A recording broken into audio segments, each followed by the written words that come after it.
nice and rainy outside. But no one cares about that. It's not about the rain. It's what the rain represents. Life was always giving you a test. Trying to give you a way out. Trying to give you an excuse not to show up. This is my excuse today. But guess what? You gotta have the mentality to show up every fucking day of your life. No matter what life throws at you. It's our responsibility to show up to the Coliseum of life. Prepared for fucking battle. I don't care what you're going through, what life's throwing at you. It's your responsibility to find your new 100%. Take it upon yourself to do that. Stay hard. It's not about the rain. It's what the rain represents.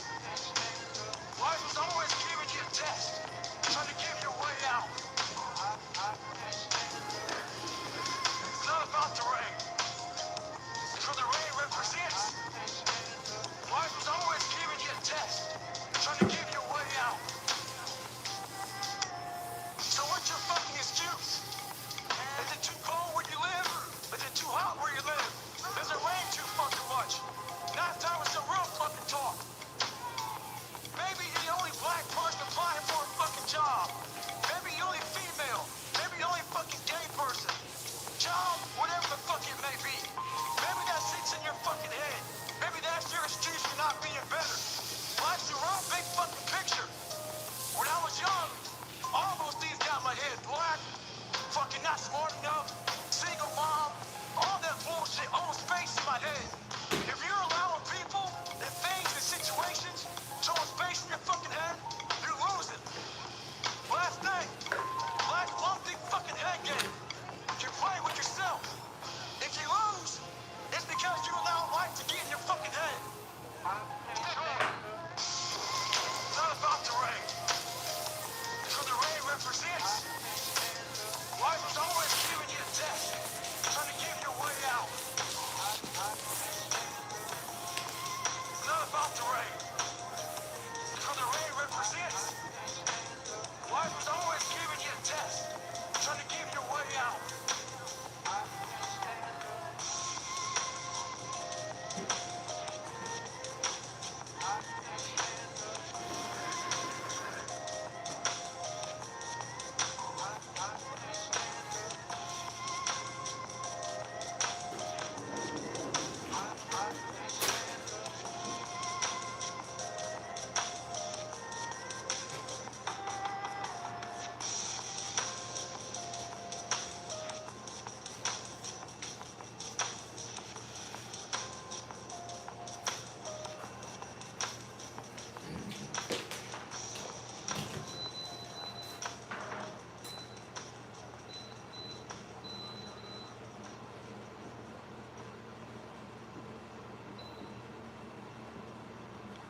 Does discipline ever fail you?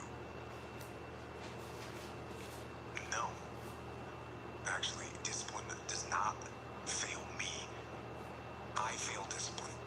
That's what happens on days where I veer off the path and onto the slippery slope of weakness. It is discipline's fault. It's my fault. I'm the one that's being weak. It's my fault. I'm the one that's not holding the line. I'm the one that is deciding to take the short-term gratification instead of the long-term domination. When I make that error, when I let discipline down, there's only one thing to do, and that's get back on the path. Get back on it. Get back on the path. Get back on it. Get back on the path. Get back on it. Step it up and go harder and push for me. Get back on the path. Get back on it. When laziness creeps in, it's not discipline that opened the door. It's me. It's me rationalizing and explaining and justifying that laziness. When I decide to take the easy path instead of the righteous path of discipline, that is my decision. That's all on me. That's all on me. It's me deciding to cave to my weaknesses and become a slave to them. And when I make that error, when I let discipline down, there's only one thing to do.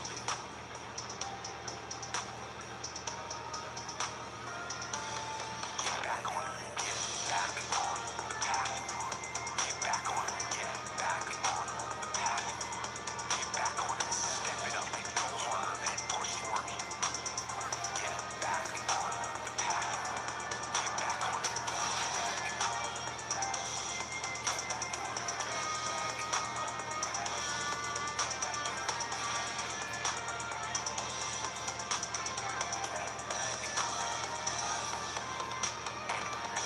For your transgressions, cleanse yourself in the fire and the suffering of the discipline and get back on the path. The hard, unrelenting path of discipline. That path that leads to freedom.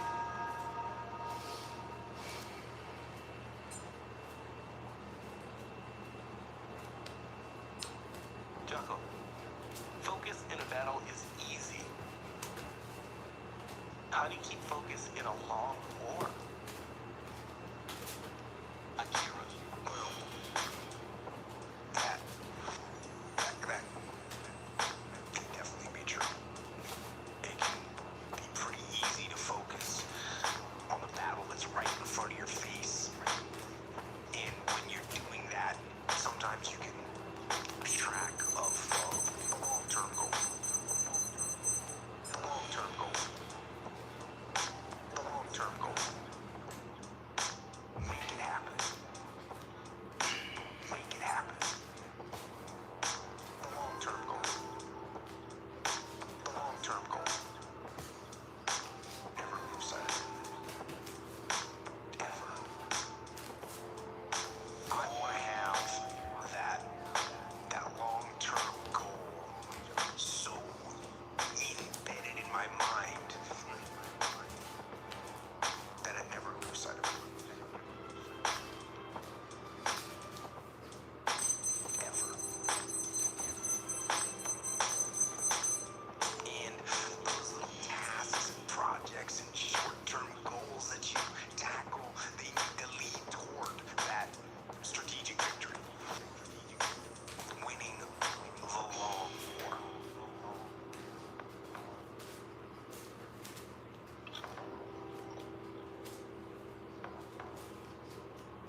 Your talents have gone beyond the mere physical level.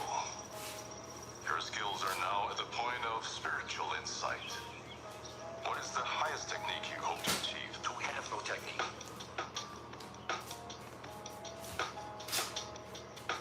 We have no technique. Very good. What are your thoughts when facing an opponent? There is no opponent.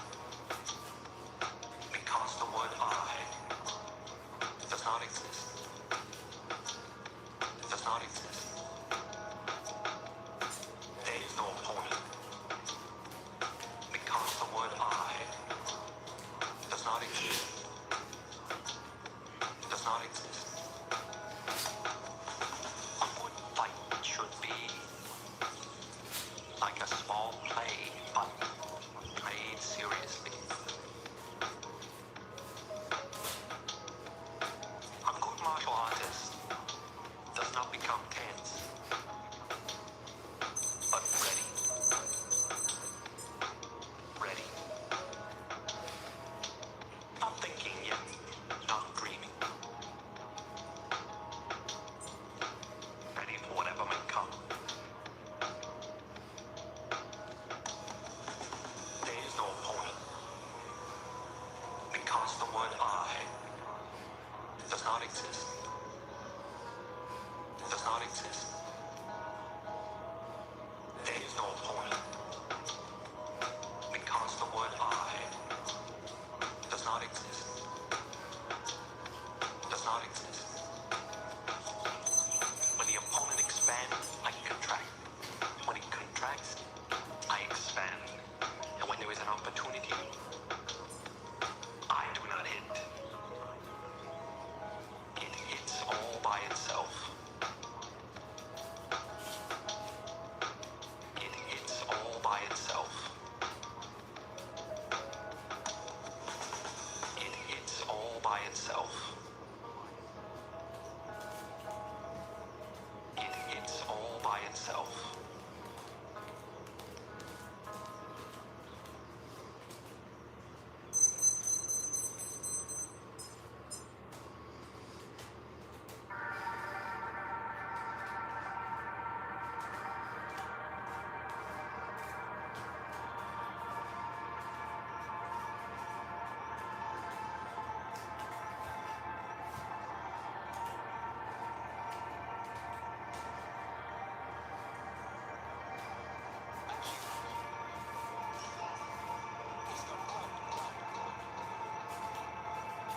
How do I deal with setbacks, failures, delays, defeat, or other disasters?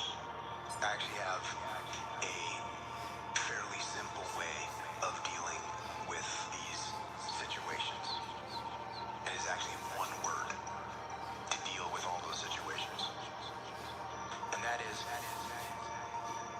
good. And this is actually something that one of my guys that worked for me pointed out to me. He would call me up or pull me aside with some major problem, some issue that was going on. And he'd say, boss, we got this and that and the other thing. And I'd look at him and I'd say, good. One day he was telling me about some issue that he was having. He said, I already know what you're going to say. And I said, well, what am I going to say? He said, you're going to say good. You're going to say good. You're going to say good. You're going to say good.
tapped out? Good, good, good. It's better to tap in training than to tap out on the street. Got me? Good, good, good. You learned. Unexpected problems? Good, good, good. We have the opportunity to figure out a solution. That's it, that's it, that's it. That's it, that's it, that's it. When things are going bad, bad, bad, bad, don't get all bummed out. Don't get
Choco. I am a chronic excuse maker. How do I stop making excuses and get things done? Chronic excuse maker. How do you stop making excuses? This is actually pretty simple. I said it the other day, you have to realize, you have to know, you have to accept that all your excuses are lies. All your excuses are lies. Think about the lies you use to rationalize taking the easy road. Taking the easy road and leaving discipline behind. Your excuses are lies. Think about them. You don't have time. That's a lie. You don't have support. That's a lie. You don't have the equipment or the gear. Lies. You don't know the best way. Who cares? That's a lie. Or you're too old, or you're too young. Of course you're too old or too young. Lie. And there's you're too busy. Sure you are. That's a lie. Your excuses are lies. Your excuses are lies. Think of the lies you use to rationalize taking the easy road. Taking the easy road and leaving discipline behind. Your excuses are lies. You're too tired, or you're too sore, or you're just plain not feeling it. Lies, lies, lies. And the list goes on and on and on. And it doesn't stop. And if you don't make it stop, so recognize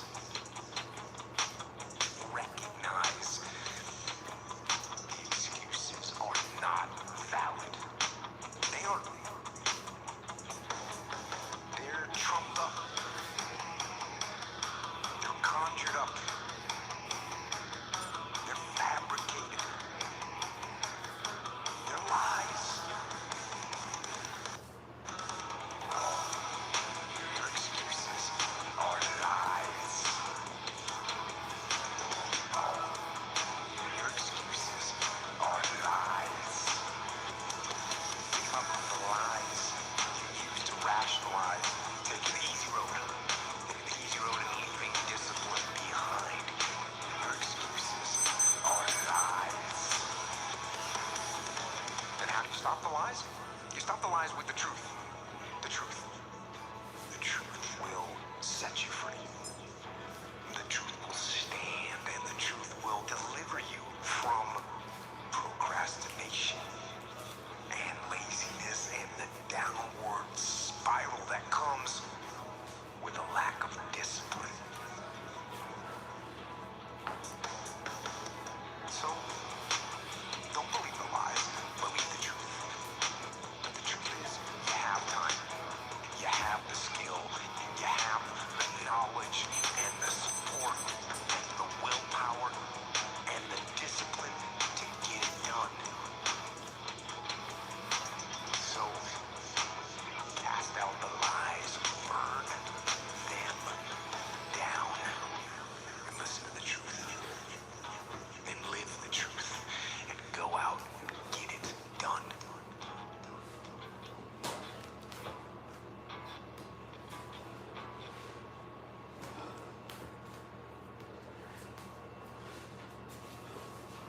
What motivates me? First of all, with the man in the cave, and this idea and this thought of the enemy. That was a thought that used to drive me, kind of haunt me, and make me get up early and work hard to push myself. Because I knew that somewhere out there, there was an enemy. a real enemy, a real man, a person, a human that was waiting, that was preparing for me, and therefore I needed to prepare for him. I needed to be ready. I needed to be the things I always talk about. I needed to be stronger, faster, and smarter, and better, so that when we did meet on the battlefield, I would be ready for that rendezvous, for that meeting, that fate, that battle. And that thought of the enemy, it absolutely fueled me. The enemy. That was a thought that used to drive me, kind of haunt me. The enemy. That was a thought that used to drive me, kind of haunt me. And when I was a leader in the SEAL teams, in charge of men, it was even more profound because I was thinking about that rendezvous for everybody that I led, everyone else in charge of, everyone that I trained. And I felt that burden, the burden of responsibility to prepare those men, protect those men, those frogmen, those warriors, my brothers. And it was my burden to train those guys and prepare them. And that burden, it may have made me a little bit crazy, a little bit paranoid.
I've seen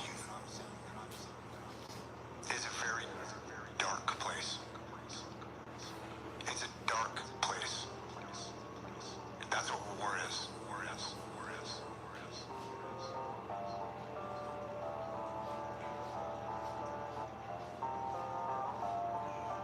The enemy. The enemy.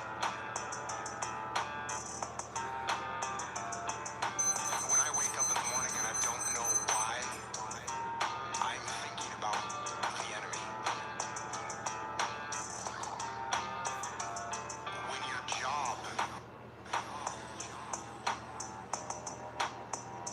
which my job was to expand that darkness in many ways. I mean, the war is about killing people. And so for me, when I look to someone that's successful, it's someone that brings some light into that darkness.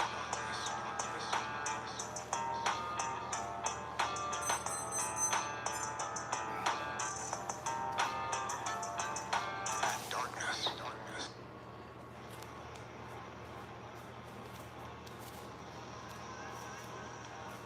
Akira, you've lived a life dominated by doubt and fear. How do you step into bravery? You know, I actually took this question and I answered the question in one word.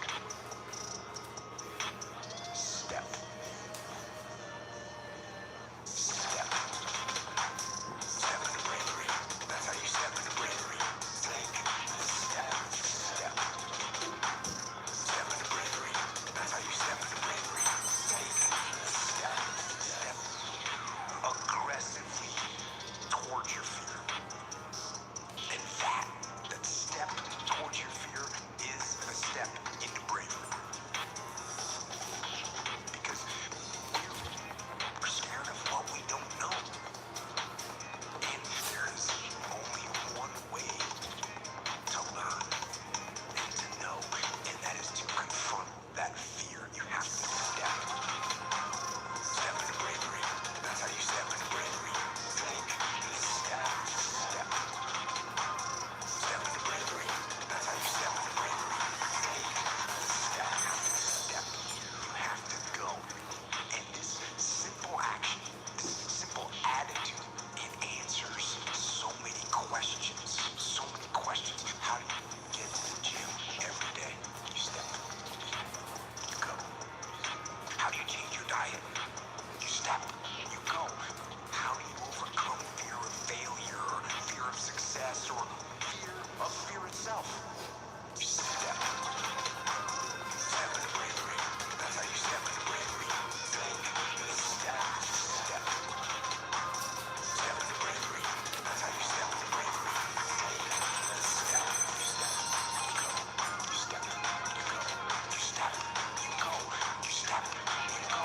You step. You go. You step. You go. You step. You go. You step. How do you face the fear of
aggressive are similar, and they are both good. You certainly have to be proactive in the world. You want to be dictating what happens, not responding to it. And yes, that means creating or controlling a situation as much as you can. But being aggressive, that means you are ready to attack.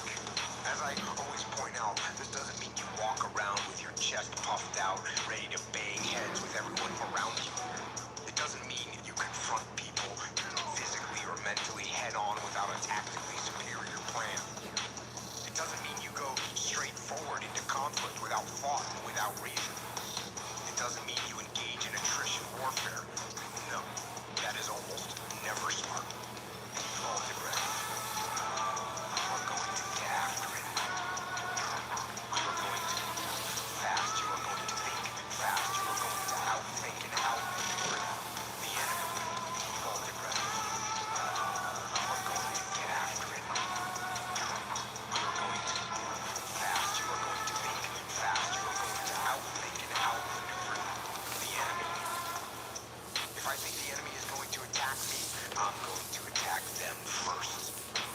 If I think they are going to seize a piece of terrain, I am going to be there waiting for them.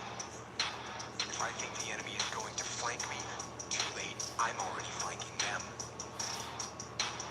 I don't view aggression as an outward attitude. I view aggression as an internal character trait. A fire in your mind that says, I am going to win. I am going to win. I am going to win. This is aggressive. Default aggressive. You are going to get after it. You are going to move fast. You are going to think fast. You are going to outthink and outmaneuver the enemy. Default aggressive. You are going to get after it. You are going to move fast. You are going to think fast. You are going to outthink and outmaneuver the enemy. I am going to battle, and I am going to fight, and I am going to use every tool I have to crush my enemy. And that tool might be fists, but it might be guile. It might be a frontal attack, but it might be a flanking maneuver. It might be an undeniable display of force, but it also might be a subtle political maneuver. With an army behind you, you could be extremely political. And that is what aggression is to me. The unstoppable fighting spirit, the drive, the burning desire to achieve mission success using every possible tool, asset, and strategy and tactic to bring about victory. Default aggressive. You are going to get after it. You are going to move fast. You are going to think fast. You are going to outthink and outmaneuver the enemy. Default aggressive. You are going to get after it. You are going to move fast. You are going to think fast. You are going to outthink and outmaneuver the enemy.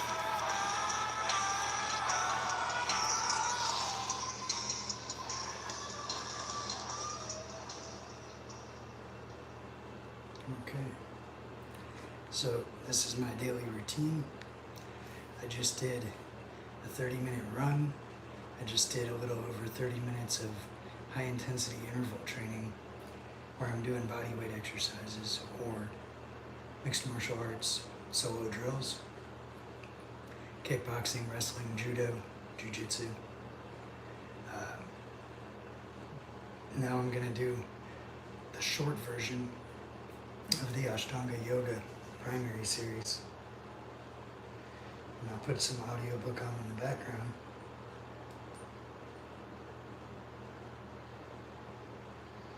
I've been studying the Russian Revolution and Vladimir Lenin specifically.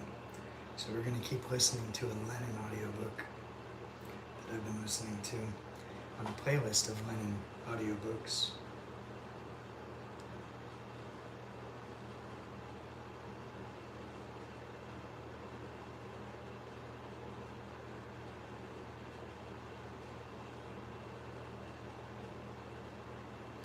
Okay, we're on the collapse of the Second International. Kautsky has degraded Marxism to unparalleled prostitution and has turned into a real churchman. The latter tries to persuade the capitalists to adopt peaceful democracy and calls this dialectics. If at first, he argues, there was free trade, and then arrived the monopolies and imperialism, why should there not be ultra-imperialism and then free trade again? The churchman consoles the oppressed masses by depicting the blessings this ultra-imperialism will bring, although he hasn't even the courage to say whether it can be achieved. Feuerbach was right when, in reply to those who defended religion on the ground that it consoles the people, he indicated the reactionary significance of consolation. Whoever consoles the slave, instead of rousing him to rise up against slavery, is aiding the slave owner.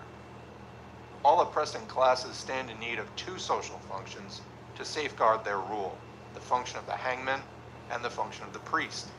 The hangman is required to quell the protests and the indignation of the oppressed. The priest is required to console the oppressed, to depict to them the prospects of their sufferings and sacrifices being mitigated. This is particularly easy to do without guaranteeing that these prospects will be achieved, while preserving class rule, and thereby to reconcile them to class rule, win them away from revolutionary action, undermine their revolutionary spirit, and destroy their revolutionary determination. Kautsky has turned Marxism into a most hideous and stupid counter-revolutionary theory, into the lowest kind of clericalism. In 1909, he acknowledged in his The Road to Power the fact of the unrefuted and irrefutable intensification of antagonisms within capitalism, the approach of a period of wars and revolutions, of a new revolutionary period. There can be no premature revolution, he said, and branded as, quote, a direct betrayal of our cause, any refusal to count on the possibility of victory in an uprising, even though, before the fighting began, the prospect of defeat couldn't be denied. With the advent of war, the antagonisms have become still more bitter. The sufferings of the masses have assumed tremendous proportions. The end of the war is not in sight, and the hostilities are spreading more and more. Kautsky is writing pamphlet after pamphlet, and meekly submitting to the dictates of the censorship, refrains from quoting the facts on the land grabbing, the horrors of war, the scandalous profiteering of the war contractors, the high cost of living, and the actual slavery of the workers mobilized in the munition industries. Instead, he keeps on consoling the proletariat. He does so by quoting the instance of wars in which the bourgeoisie was revolutionary and progressive, in regard to which Marx himself, quote unquote, desired victory for one bourgeoisie or the other. He consoles it by quoting rows and columns of figures to prove that capitalism is, quote, possible without colonies, without the plundering of others, without wars and armaments, and to prove that peaceful democracy is preferable, not daring to deny that the sufferings of the masses are becoming more acute and that a revolutionary situation is arising before our very eyes. But one must not talk about this since it is not permitted by the censor. Kautsky, in his servility to the bourgeoisie and the opportunists, depicts the prospect, he does not guarantee that it can be achieved, of forms of struggle in a new phase, which will entail less sacrifice and suffering. Franz Mehring and Rosa Luxemburg were quite right when, for this very reason, they called Kautsky a streetwalker. In August 1905, a revolutionary situation existed in Russia. The Tsar had promised convocation of the Bulgarian Duma in order to console the masses who were in a state of unrest. If the abandoning of armaments by the financiers and their agreeing to a lasting peace can be called ultra-imperialism, then the Bulgarian regime, excuse me if I'm mispronouncing that, of consultative parliamentary representation may be described as ultra-autocracy. Let us assume for a moment that tomorrow, 100 of the world's biggest financiers, interwoven as they are in hundreds of colossal enterprises, will promise the peoples that they will stand for disarmament after the war. We make this assumption only for a moment in order to draw political conclusions from Kautsky's foolish little theory. Well, even if that happened, it would be downright treachery to the proletariat to dissuade it from taking revolutionary action, without which all promises and all fine prospects are only a mirage. And and there is a footnote there. The Bulligan Duma was a consultative Duma, the laws for the elections and convocation of which were drafted by a commission headed by A.G. Bulligan, Minister of the Interior, and published on August 6, 1905. The Bolsheviks boycotted this Duma, and the government failed to convene it. The Duma was swept away by the October general political strike. Back to the text. The war has not only brought the capitalist class huge profits and splendid prospects of fresh plunder, Turkey, China, etc., new contracts worth thousands of millions, and new loans at increased rates of interest. It has also brought the capitalist class still greater political advantages, in that it has split and corrupted the proletariat. Kautsky is encouraging this corruption. He sanctifies this international split among the militant proletarians in the name of unity, with the opportunists of their, quote, own nations, with the pseudocums. And yet there are people who fail to understand that the unity slogan of the old parties means the, quote, unity of the proletariat of a given nation with the bourgeoisie of that nation, and a split among the proletariat of the various nations. Comment. In other words, a split along national lines involving class collaborationism. In other words, you're trying to build an international proletarian movement allied across nation-state lines, and instead, people like Kautsky are encouraging people to forsake that international alliance and to ally instead with the bourgeoisie of each individual nation. It's exactly opposite. So, opportunism, there you go.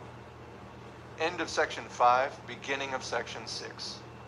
The preceding lines had already been written when Die Neue Zeit of May 28, issue 9, appeared with Kautsky's concluding arguments on the, quote, collapse of social democracy, section 7 of his reply to Kuhnau.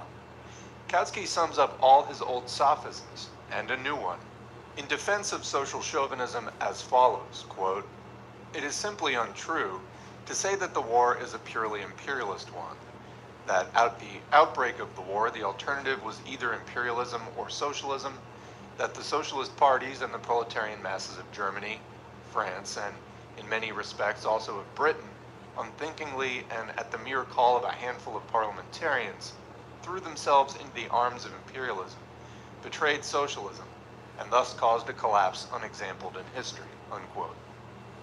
A new sophism and a new deception of the workers.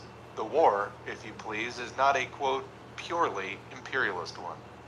Kautsky vacillates amazingly on the question of the character and significance of the present war. This party leader evades the precise and formal declarations of the Basel and Chemnitz Congresses as studiously as a thief keeps away from the place where he's just committed a theft. In his pamphlet, The National State, etc., written in February 1915, Kautsky asserted that, quote, still, in the final analysis, the war is, quote, an imperialist one. Now, a fresh reservation is introduced. It is not a purely imperialist war. Well, what else can it be? It appears that it is also a national war. Kautsky arrives at this monstrous conclusion by means of the following Plekhanovist pseudo-dialectic, quote, the present war is not only the child of imperialism, but also of the Russian Revolution, unquote. As early as 1904, he, Kautsky, foresaw that the Russian Revolution would revive Pan-Slavism in a new form, that, quote, democratic Russia would, inevitably, greatly fan the desire of the Austrian and Turkish Slavs for national independence. Then the Polish question would also become acute. Austria would fall apart because, with the collapse of Tsarism, the iron band which at present binds the centrifugal elements together would be destroyed, unquote. Kautsky himself quotes this last phrase from his 1904 article. Quote, the Russian Revolution gave a new and powerful impetus to the national aspirations of the East, adding Asia's problems to those of Europe. All these problems are making themselves very strongly felt in the present war and are acquiring very decisive significance for the mood of the masses of the people, including the proletarian masses, whereas among the ruling classes, imperialist tendencies are predominant, unquote. This is another example of the prostitution of Marxism. Inasmuch as a democratic Russia, quote unquote, would foster a striving towards freedom in the nations of Eastern Europe. This is indisputable. The present war, which will not liberate a single nation, but, whatever the outcome, will enslave many nations, is not a purely imperialist war, inasmuch as the collapse of Tsarism would mean the disintegration of Austria, owing to its undemocratic national structure. A temporarily strengthened and counter-revolutionary Tsarism, which is plundering Austria and is bringing still greater oppression to the nations inhabiting Austria, has given the present war not a purely imperialist character, but, to a certain degree, a national character. Inasmuch as the ruling classes are deluding those stupid petty bourgeois and browbeaten peasants in fables about the national aims of the imperialist war, a man of science, an authority on Marxism, and representative of the Second International is entitled to reconcile the masses to this deception by means of a formula which claims that the ruling classes reveal imperialist tendencies, while the people and the proletarian masses reveal national aspirations. Dialectics is turned into the meanest and basest sophistry. In the present war, the national element is represented only by Serbia's war against Austria, which, by the way, was noted in the resolution of our party's Bern Conference. It is only in Serbia and among the Serbs that we can find a national liberation movement of long standing, embracing millions, the masses of the people, a movement of which the present war of Serbia against Austria is a continuation. If this war were an isolated one, i.e. if it were not connected with the general European war, with the selfish and predatory aims of Britain, Russia, etc., it would have been the duty of all socialists to desire the success of the Serbian bourgeoisie, as this is the only correct and absolutely inevitable conclusion to be drawn from the national element in the present war. However, it is this conclusion that the sophist Kautsky, who is now in the service of the Austrian bourgeoisie, clericals, and militarists, has failed to draw. Further, Marx's dialectics, as the last word in the scientific evolutionary method, excludes any isolated examination of an object, i.e. one that is one-sided and monstrously distorted. The national element in the Serbo-Austrian war is not, and cannot be, of any serious significance in the general European war. If Germany wins, she will throttle Belgium, one more part of Poland, perhaps part of France, etc.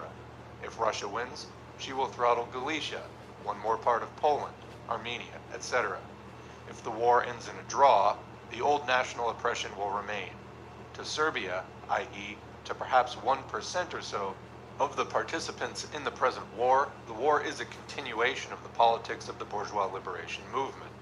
To the other 99%, the war is a continuation of the politics of imperialism, i.e., of the decrepit bourgeoisie, which is capable only of raping nations, not freeing them. The Triple Entente, which is liberating Serbia, is selling the interests of Serbian liberty to Italian imperialism in return for the latter's aid in robbing Austria. All this, which is common knowledge, has been unblushingly distorted by Kautsky to justify the opportunists. There are no pure phenomena, nor can there be, either in nature or in society. That is what Marxist dialectics teaches us, for dialectics shows that the very concept of purity indicates a certain narrowness, a one-sidedness of human cognition, which cannot embrace an object in all its totality and complexity. There is no pure capitalism in the world, nor can there be. What we always find is admixtures, either of feudalism, Philistinism, or of something else. Therefore, if anyone recalls that the war is not purely imperialist, when we're discussing the flagrant deception of the masses of the people by the imperialists, who are deliberately concealing the aims of undisguised robbery with national phraseology, then such a person is either an infinitely stupid pedant or a pettifogger and deceiver. The whole point is that Kautsky is supporting the deception of the people by the imperialists when he asserts that to, quote, the masses of the people, including the proletarian masses, the problems of national liberation were, quote, of decisive significance. Whereas, to the ruling classes, the decisive factors were, quote, imperialist tendencies. And when he reinforces this with an alleged dialectical reference to the infinite variety of reality, Certainly, reality is infinitely varied, that's absolutely true. But it is equally indubitable that amidst this infinite variety, there are two main and fundamental strains. The objective content of the war is a continuation of the politics of imperialism, i.e. the plunder of other nations by the decrepit bourgeoisie of the great powers and their governments, whereas the prevailing subjective ideology consists of national phraseology, which is being spread to fool the masses. Kautsky's old sophism, repeated time and again, claiming that at the outbreak of war, the lefts regarded the situation as presenting an alternative between imperialism or socialism, has already been analyzed. This is a shameless subterfuge, for Kautsky knows very well that the lefts advanced a different alternative, viz., either that the party join in the imperialist plunder and deception, or else propagate and prepare for revolutionary action. Kautsky knows that it is also the censorship alone that prevents the lefts in Germany from exposing the stupid fable that his servility to the Sudetons makes him spread. As for the relation between the proletarian masses and a handful of parliamentarians, Kautsky advances a most threadbare objection.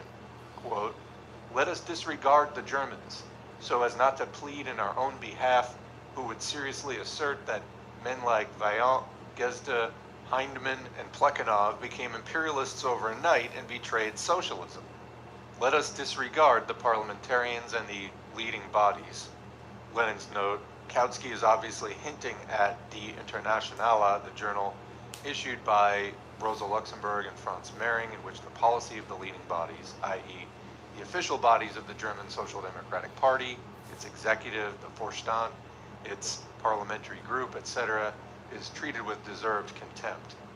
Continuing the Kautsky quote, "Who would dare assert that an order given by a handful of parliamentarians is sufficient to make 4 million class-conscious German proletarians turn right about face within 24 hours in direct opposition to their former aims? If this were true, it would of course be evidence of a terrible collapse, not only of our party, but also of the masses. If the masses were such a spineless flock of sheep, we might just as well allow ourselves to be buried," unquote. Politically and scientifically, Karl Kautsky, the great authority, gave himself a burial long ago through his conduct and his collection of pitiful evasions. Those who fail to understand, or at least to feel this, are hopeless as far as socialism is concerned. It's for this very reason that the tone adopted in Die Internationale by Mehring, Rosa Luxemburg, and their adherents in treating Kautsky and co. as most despicable creatures was the only correct one in the circumstances. Consider, the only people in a position to express their attitude to the war more or less freely, i.e. without being immediately seized and dragged to the barracks or the immediate risk of being shot, were a, quote, handful of parliamentarians who were free to vote with the right to do so. They were quite able to vote in opposition. Even in Russia, no one was beaten up or even arrested for this. A handful of officials, journalists, etc. And now, Kautsky notably places on the masses the blame for the treachery and the spinelessness of that social stratum of whose links with the tactics and ideology of opportunism Kautsky himself has written scores of times over a number of years. The first and most fundamental demand of scientific research in general, and of Marxist dialectic in particular, is that a writer should examine the link between the present struggle of trends in the socialist movement, between the trend that is doing the talking, vociferating, and raising a hullabaloo about treachery, and the trend which sees no treachery, and the struggle that preceded it for whole decades. Kautsky, however, does not say a word about this. He doesn't even wish to raise the question of trends and tendencies. Till now, there have been tendencies, but now there are none. Today, there are only the resonant names of authorities, which the servile spirits always invoke as their trump card. In this connection, it is most convenient for one to refer to the other and to cover up one's peccadillos in a friendly fashion, according to the rule, you roll my log and I'll roll yours. Quote, "How can this be called opportunism?" Martov exclaimed at a lecture in Berna, involving Gesda, Plekhanov, and Kautsky. Quote, "We must be more careful in accusing men like Gesda of opportunism." Axelrod wrote, quote, "I will not defend myself," Kautsky echoed in Berlin, "but Vaillant, Gesda, Heinemann, and Plekhanov. What a mutual admiration society." Comment. So, of course, here, Kautsky and these others are just basically saying that they're beyond criticism, that they could never be guilty of these things about which they've been writing for all this time. Yet, that does seem to be what the evidence shows. All right, continuing. In his writings, Kautsky has revealed such servile zeal as to fawn upon even Heinemann, and to make it appear that it was only yesterday that the latter deserted to the side of imperialism. And yet the selfsame Neue Zeit and scores of social democratic papers all over the world have been writing about Heinemann's imperialism for many years. Had Kautsky gone to the trouble of thoroughly studying the political biographies of the persons he mentions, he would have recalled whether or not those biographies contained traits and events which paved the way for their desertion of imperialism, not overnight, but over decades. Whether Vaillant had been held captive by the Tsarzists and Plekhanov by the Mensheviks and liquidators, whether the Gesdist trend had been publicly giving up the ghost in that typically lifeless and insipid Gesdist magazine, Le Socialisme, which was incapable of taking an independent stand on any important issue. Whether Kautsky himself, we add this for the benefit of those who very properly put him alongside Heinemann and Plekhanov, had been supine in the question of Millerandism in the early stage of the struggle against Bernsteinism, etc. But Kautsky does not display the slightest shadow of interest in any scientific examination of these leaders' biographies. He doesn't even attempt to see whether these leaders are defending themselves with their own arguments or by repeating the arguments of the opportunists and the bourgeoisie, whether the actions of these leaders have acquired serious political significance because of their own extraordinary influence, or because they have adhered to some other really influential trend which is supported by a military organization, namely the bourgeois trend. Kautsky has not even set about examining this question. His only concern is to throw dust in the eyes of the masses, dumbfound them with the sound of authoritative names, prevent them from raising a clear issue and examining it from all sides. And there's a footnote there. Kautsky's references to Vaillant and Gesda, Heinemann and Plekhanov are characteristic also in another connection. The outspoken imperialists of the Lensch and Hainish variety, to say nothing of the opportunists, refer to Heinemann and Plekhanov so as to justify their own policy, and they have a right to do so. They're speaking the truth when they say it is one and the same policy. Kautsky, however, speaks with disdain of Lensch and Hainish, radicals who have turned towards imperialism. Kautsky thanks God that he is unlike such sinners, that he disagrees with them, and has remained a revolutionary, so he would say. As a matter of fact, Kautsky's stand is the same as theirs. Kautsky, the hypocritical chauvinist who employs sentimental phrases, is much more odious than these other chauvinist simpletons. Back to the main text. Quote, "An order given by a handful of parliamentarians is sufficient to make 4 million class-conscious proletarians turn right about face." Unquote. Every word uttered here is a lie. The German party organization had a membership of 1 million, not 4 million. As is the case with any organization, the united will of this mass organization was expressed only through its united political center, the handful who betrayed socialism. It was this handful who were asked to express their opinion. It was this handful who were called upon to vote. They were in a position to vote. They were in a position to write articles, etc. The masses were not consulted. Not only were they not permitted to vote, but they were disunited and coerced by orders, not from a handful of parliamentarians, but from the military authorities. A military organization existed. There was no treachery among the leaders of this organization. It called up the masses one by one, confronted the individual with the ultimatum, either join the army, as your leaders advise you to, or be shot. The masses could not act in an organized fashion because their previously created organization, an organization embodied in a, quote, handful of Legiens, Kautskys, and Scheidemans, had betrayed them. It takes time to create a new organization, as well as a determination to consign the old, rotten, and obsolete organization to the scrap heap. Kautsky tries to defeat his opponents, the lefts, by ascribing to them the nonsensical idea that the masses, in retaliation to war, should make a revolution within 24 hours and institute socialism as opposed to imperialism, or otherwise the masses would be revealing spinelessness and treachery. But this is sheer nonsense, which the compilers of illiterate bourgeois and police booklets have hitherto used to defeat the revolutionaries, and Kautsky now flaunts in our faces. Kautsky's left opponents know perfectly well that a revolution cannot be made, that revolutions develop from objectively, i.e. independently of the will of parties and classes, mature crises and turns in history, that without organization, the masses lack unity of will, and that the struggle against a centralized state's powerful terrorist military organization is a difficult and lengthy business. Owing to the treachery of their leaders, the masses could not do anything at the crucial moment, whereas this handful of leaders were in an excellent position and in duty bound to vote against the war credits, to take a stand against a class truce and justification of the war, express themselves in favor of the defeat of their own governments, set up an international apparatus for the purpose of carrying on propaganda in favor of fraternization in the trenches, organize the publication of illegal literature on the necessity of starting revolutionary activities, etc. There's a footnote there. Incidentally, it would not have been at all necessary to close all social democratic papers in reply to the government's ban on writing about class hatred and class struggle.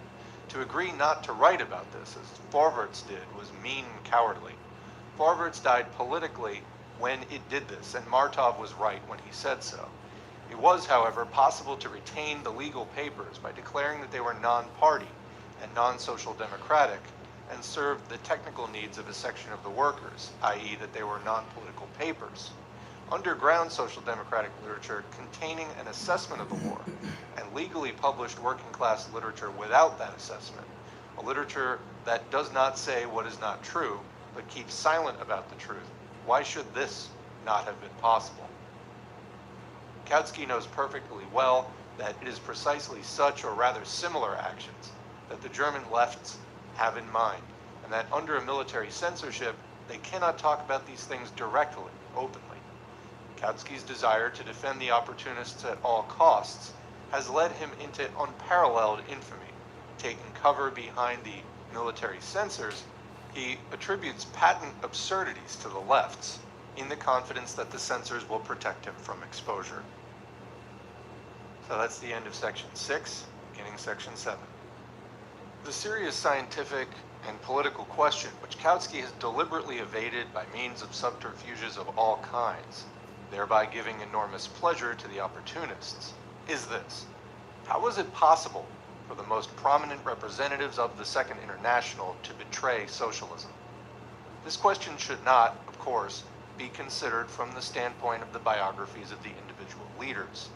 Their future biographers will have to analyze the problem from this angle as well, but what interests the socialist movement today is not that, but a study of the historical origins, the conditions, the significance, and the strength of the social chauvinist trend.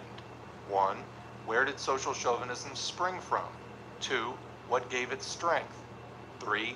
How must it be combated? Only such an approach to the question can be regarded as serious, the personal approach being in practice an evasion, a piece of sophistry. To answer the first question, we must see, first, whether the ideological and political content of social chauvinism is connected with some previous trend in socialism, and second, in what relation, from the standpoint of actual political divisions, the present division of socialists into opponents and defenders of social chauvinism stands to divisions which historically preceded it. By social chauvinism, we mean acceptance of the idea of the defense of the fatherland in the present imperialist war, justification of an alliance between socialists and the bourgeoisie, and the governments of their, quote, own countries in the war, a refusal to propagate and support proletarian revolutionary action against one's own bourgeoisie, etc. It is perfectly obvious that social chauvinism's basic ideological and political content fully coincides with the foundations of opportunism. It is one and the same tendency. In the conditions of the war of 1914 to 15, Opportunism leads to social chauvinism. The idea of class collaboration is opportunism's main feature. The war has brought this idea to its logical conclusion and has augmented its usual factors and stimuli with a number of extraordinary ones. Through the operation of special threats and coercion, it has compelled the Philistine and disunited masses to collaborate with the bourgeoisie. This circumstance has naturally multiplied adherents of opportunism and fully explains why many radicals of yesterday have deserted to that camp. Opportunism means sacrificing the fundamental interests of the masses to the temporary interests of an insignificant minority of the workers, or in other words, an alliance between a section of the workers and the bourgeoisie directed against the mass of the proletariat. The war has made such an alliance particularly conspicuous and inescapable. Opportunism was engendered in the course of decades by the special features in the period of the development of capitalism, when the comparatively peaceful and cultured life of a stratum of privileged working men bourgeoisified them, gave them crumbs from the table of their national capitalists, and isolated them from the suffering, misery, and revolutionary temper of the impoverished and ruined masses. The imperialist war is the direct continuation and culmination of this state of affairs because this is a war for the privileges of the great power nations, for the repartition of colonies and domination over other nations. Quick comment there. We saw this again in World War II, where powers like the UK and France were ruined, and you see the US trying to pick up whatever those colonies that they could. So yeah, continuing.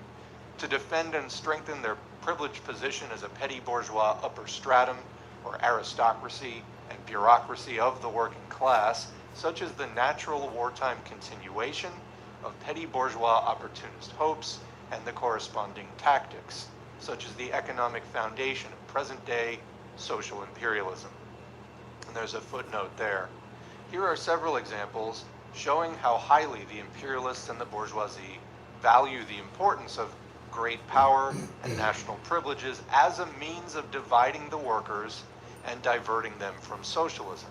In a book entitled Greater Rome and Greater Britain, 1912, the British imperialist Lucas acknowledges the legal disabilities of colored people in the present British Empire and remarks that, quote, in our own empire, where white workers and colored workers are side by side, they do not work on the same level, and that the white man is rather the overseer of the colored man.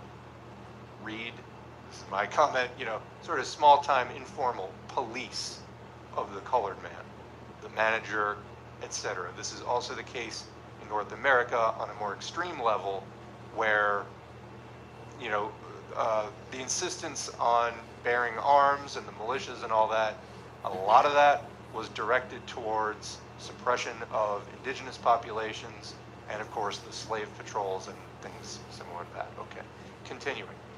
In a pamphlet entitled Social Democracy After the War, 1915, Irwin Belger, a former secretary of the Imperial Alliance Against Social Democrats, praises the conduct of the Social Democrats and declares that they must become a, quote, purely labor party, a, quote, national, a, quote, German Labor Party, without, quote, internationalist, utopian, and revolutionary ideas.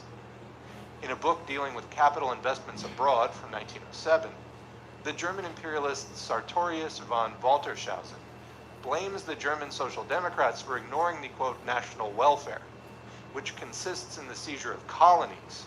That's national welfare. It's like U.S. national interest is like dominating the entire world. And praises the British workers' realism, for instance, their struggle against immigration. So, again, alliance with national bourgeois interests. In a book on the principles of world politics, the German diplomat Rudorfer stresses the generally known fact that the internationalization of capital by no means eliminates the national capitalists' intensified struggle for power and influence for, quote, majority shareholding. The author notes that the workers become involved in this intensified struggle. The book is dated October 1913, and the author speaks with perfect clarity of the, quote, interests of capital as the cause of modern wars. He says that the question of the, quote, national tendency becomes the kingpin of socialism, and that the governments have nothing to fear from the internationalist manifestos of the Social Democrats, who in reality are turning more and more national. So again, your internationalism, the actual threat, they're not scared of you when you have national ambitions within imperialist countries. International socialism will be victorious, he says, if it extricates the workers from national influence, since nothing can be achieved through violence alone. However, it will suffer defeat if national sentiments gain the upper hand.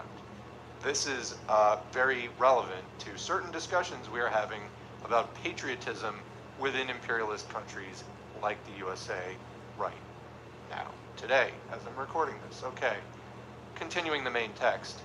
And of course, the force of habit, the routine of relatively peaceful evolution, national prejudices, a fear of sharp turns, and a disbelief in them. All these were I'm sure you've heard this before. Evolution, not revolution. Revolutions don't work, they're forced, blah, blah, blah, blah, blah. Yeah, maybe you've heard that before. I know I heard it from somebody who taught me Marxism early on. And I thank them for doing that, but I had to unlearn that part of it, which really poisoned my views for a number of early years. All right. All these were additional circumstances which enhanced both opportunism and a hypocritical and a craven reconciliation with opportunism, ostensibly only for a time and only because of extraordinary causes and motives. The war has changed this opportunism, which has been fostered for decades, raised it to a higher stage, increased the number and the variety of its shades, augmented the ranks of its adherents, enriched their arguments with a multitude of new sophisms, and has merged, so to say, many new streams and rivulets with the mainstream of opportunism. However, the mainstream has not disappeared, quite the reverse.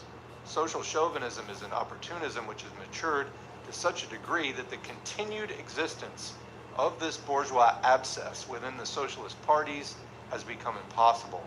Those who refuse to see the closest and unbreakable link between social chauvinism and opportunism clutch at individual instances. This opportunist or another, they say, has turned internationalist. This radical or another has turned chauvinist. But this kind of argument carries no weight as far as the development of trends is concerned. Firstly, chauvinism and opportunism in the labor movement have the same economic basis: the alliance between a numerically small upper stratum of the proletariat and the petty bourgeoisie, who get but morsels of the privileges of their own national capital, against the masses of proletarians, the masses of the toilers, and the oppressed in general. Secondly, the two trends have the same ideological and political content. Thirdly, the old division of socialists into an opportunist trend and a revolutionary one, which was characteristic of the period of the Second International, 1889 to 1914, corresponds, by and large, to the new division into chauvinists and internationalists. To realize the correctness of the latter statement, one must remember that social science, like science generally, usually deals with mass phenomena, not with individual cases. Let us take 10 European countries: Germany, Britain, Russia, Italy, Holland, Sweden, Bulgaria, Switzerland, France, and Belgium. In the first 8 countries, the new division of socialists, according to internationalism, corresponds to the old division, according to opportunism. In Germany, the magazine Sozialische Monatshefte, which was a stronghold of opportunism, has become a stronghold of chauvinism. The ideas of internationalism have the support of the extreme lefts. In Britain, about 3/7 of the British Socialist Party are internationalists, 66 votes for an internationalist resolution and 84 against it, as shown by the latest counts. While in the opportunist bloc, the Labour Party plus the Fabians, plus the Independent Labour Party, less than 1/7 are internationalists, and there's a footnote there. The Independent Labour Party alone is usually compared with the British Socialist Party, but that is wrong. The essentials should be considered, not the forms of organization. Take the daily newspapers. There were 2 of them. One, the Daily Herald, mouthpiece of the British Socialist Party. The other, the Daily Citizen, mouthpiece of the opportunist bloc. The dailies do the actual work of propaganda, agitation, and organization. Continuing. In Russia, the liquidationist Nasha Zarya, the mainstay of the opportunists, has become the mainstay of chauvinism. Plekhanov and Alexinsky are making more noise, but we know from 5 years' experience, 1910 to 14, that they're incapable of conducting systematic propaganda among the masses in Russia. The nucleus of the internationalists in Russia is made up of Pravdism and the Russian Social Democratic Labor Group in the Duma as representing the advanced workers who restored the party in January 1912. And there's a footnote there again. Pravdism is Bolshevism. This comes from the name of the Bolshevik newspaper, Pravda. In Italy, the party of Bisalati and Co., which was purely opportunist, has turned chauvinist. Internationalism is represented by the Workers' Party. The masses of the workers are for this party. The opportunists, the parliamentarians, and the petty bourgeoisie are for chauvinism. In the course of several months, a free choice could be made, and indeed was made in Italy, not fortuitously, but in conformity with the difference in the class stand of rank-and-file proletarians versus the petty bourgeois groups. In Holland, Troelstra's opportunist party is reconciled to chauvinism in general. One must not be deceived by the fact that in Holland, the petty bourgeoisie, like the big bourgeoisie, have a particular hatred of Germany, because the latter can swallow them up easiest of all. It is the Marxist party, led by Gorder and Pannekoek, that has produced consistent, sincere, ardent, and convinced internationalists. In Sweden, Branting, the opportunist leader, is indignant at the German socialists being accused of treachery, while Haugland, leader of the left, has declared that this is precisely the opinion of some of his adherents. See Social Democrat number 36. In Bulgaria, the Tesniaki, who are opposed to opportunism, have, in their press, the paper Novo Vremya, accused the German Social Democrats of having, quote, perpetrated a foul act.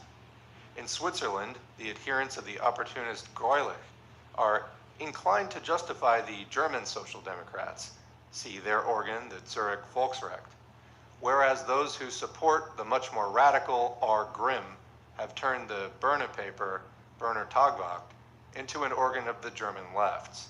Only 2 countries out of the 10, France and Belgium, are exceptions, but even here, strictly speaking, we see not an absence of internationalists, but their excessive weakness and dejection, due in part to causes that can be readily understood.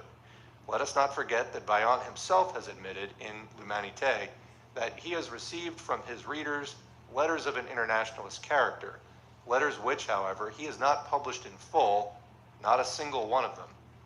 By and large, if we take the trends and tendencies, we must admit that it was the opportunist wing of European socialism which betrayed socialism and diverted to chauvinism. What is the source of its strength and its seeming omnipotence within the official parties? Well, now that he himself is involved, Kautsky, who is well versed in raising questions of history, especially with reference to ancient Rome or similar matters that don't have a direct bearing on problems of our times, hypocritically pretends a lack of understanding, but the whole thing is crystal clear. The immense strength of the opportunists and the chauvinists stems from their alliance with the bourgeoisie, with the governments and the general staffs. This is often overlooked in Russia, where it's assumed that the opportunists are a section of the socialist parties, that there always have been and will be 2 extreme wings within those parties, that extremes as such should be avoided, etc., and plenty of similar Philistine copybook maxims. In reality, the opportunists' formal membership in workers' parties by no means disproves their objectively being a political detachment of the bourgeoisie, conductors of its influence, and its agents within the labor movement. When the opportunist Sudicum, whose claim to fame is like that of Herostratus, convincingly demonstrated this social and class truth, many good people gasped with amazement. Now, I'm thinking of the squad here, of course, but how many other basically bourgeois-aligned labor leaders have there been? Not just within politics proper, but within the trade union movement, etc. I'm sure the list is endless and just goes on and on. Continuing. The French socialists and Plekhanov pointed the finger of scorn at Sudicum, Although had Vandervelde, Semhat, or Plekhanov looked into a mirror, they would have seen nothing but a pseudocum with slightly different national features. The members of the German executive, Vorstand, who now praise Kautsky and are praised by Kautsky, have made haste to declare, cautiously, modestly, and politely, in other words, without naming pseudocum, that they do not agree with pseudocum's line. This is ridiculous because at the crucial moment, pseudocum alone actually proved stronger in the policies of the German Social Democratic Party than 100 Hasses and Kautskys, just as Nasha Zarya alone is stronger than all of the Brussels bloc trends which are afraid to break away from that paper. Why is that so? It is because behind pseudocum are the bourgeoisie, the government, and the general staff of a great power. These support pseudocum's policy in 1,000 ways, whereas his opponent's policy is frustrated by every means, including prison and the firing squad. Pseudocum's voice reaches the public in millions of copies of bourgeois newspapers, as do the voices of Vandervelde, Sembat, and Plekhanov, whereas the voices of his opponents cannot be heard in the legal press because of the military censorship. It is generally agreed that opportunism is no chance occurrence, sin, slip, or treachery on the part of individuals, but is a social product of an entire period of history. The significance of this truth is not always given sufficient thought. Opportunism has been nurtured by legalism. The workers' parties of the period between 1889 and 1914 had to take advantage of bourgeois legality. When the crisis came, they should have adopted illegal methods of work, but this could not be done otherwise than with the greatest vigor and determination, combined with a number of stratagems. A single pseudocum was sufficient to prevent the adoption of illegal methods because, speaking in a historico-philosophical sense, he had the whole of the old world behind him, and because he, pseudocum, has always betrayed, and will always betray, to the bourgeoisie all the military plans of its class enemy, speaking in the sense of practical politics. It is a fact that the entire German Social Democratic Party, and the same holds for the French and other parties, does only that which pleases pseudocum, or can be tolerated by pseudocum. Nothing else can be done legally. Anything honest and really socialist that takes place in the German Social Democratic Party is done in opposition to its centers, by circumventing its executive and central organ, by violating organizational discipline in a factional manner on behalf of new and anonymous centers of a new party, as was the case, for instance, with the German left's manifesto published in Berner Tagblatt on May 31st of this year. There's a footnote there. This refers to the manifesto, "The Chief Enemy is in Our Own Country," written by Karl Liebknecht. As a matter of fact, a new party is growing up, gaining strength and being organized, a real workers' party, a genuinely revolutionary social democratic party, unlike the old and corrupt National Liberty Party of Lejeune, Pseudocum, Kautsky, Hasse, Scheidemann, and company. There's another footnote there. What happened before the historic voting of August 4, for war credits, is extremely characteristic. The official party has cast the cloak of bureaucratic hypocrisy over this event, saying that the majority decided and that all voted unanimously in favor. But this hypocrisy was exposed by Strobel, who told the truth in the journal Die Internationale. The Social Democratic members of the Reichstag split into two groups, each of whom came with an ultimatum, i.e. a dissentient decision, i.e. one signifying a split. One group, the opportunists, who were about 30 strong, decided to vote in favor under all circumstances. The other and left group, numbering about 15, decided less resolutely to vote against. When the center, or the Marsh, who never take a firm stand, voted with the opportunists, the lefts sustained a crushing defeat and submitted. Talk about the unity of the German Social Democrats is sheer hypocrisy, which actually covers up the inevitable submission of the lefts to ultimatums from the opportunists. Continuing.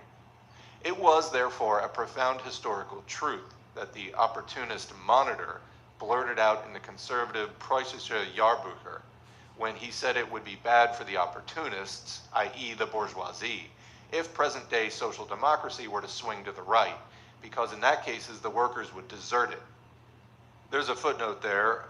That journal, the Preußische Jahrbucher, was a monthly of a conservative trend, organ of the German capitalists and landowners, published in Berlin from 1858 to 1935.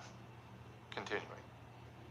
The opportunists and the bourgeoisie need the party as it is today, a party combining the right and the left wings and officially represented by Kautsky, who will be able to reconcile everything in the world by means of smooth, quote, thoroughly Marxist phrases.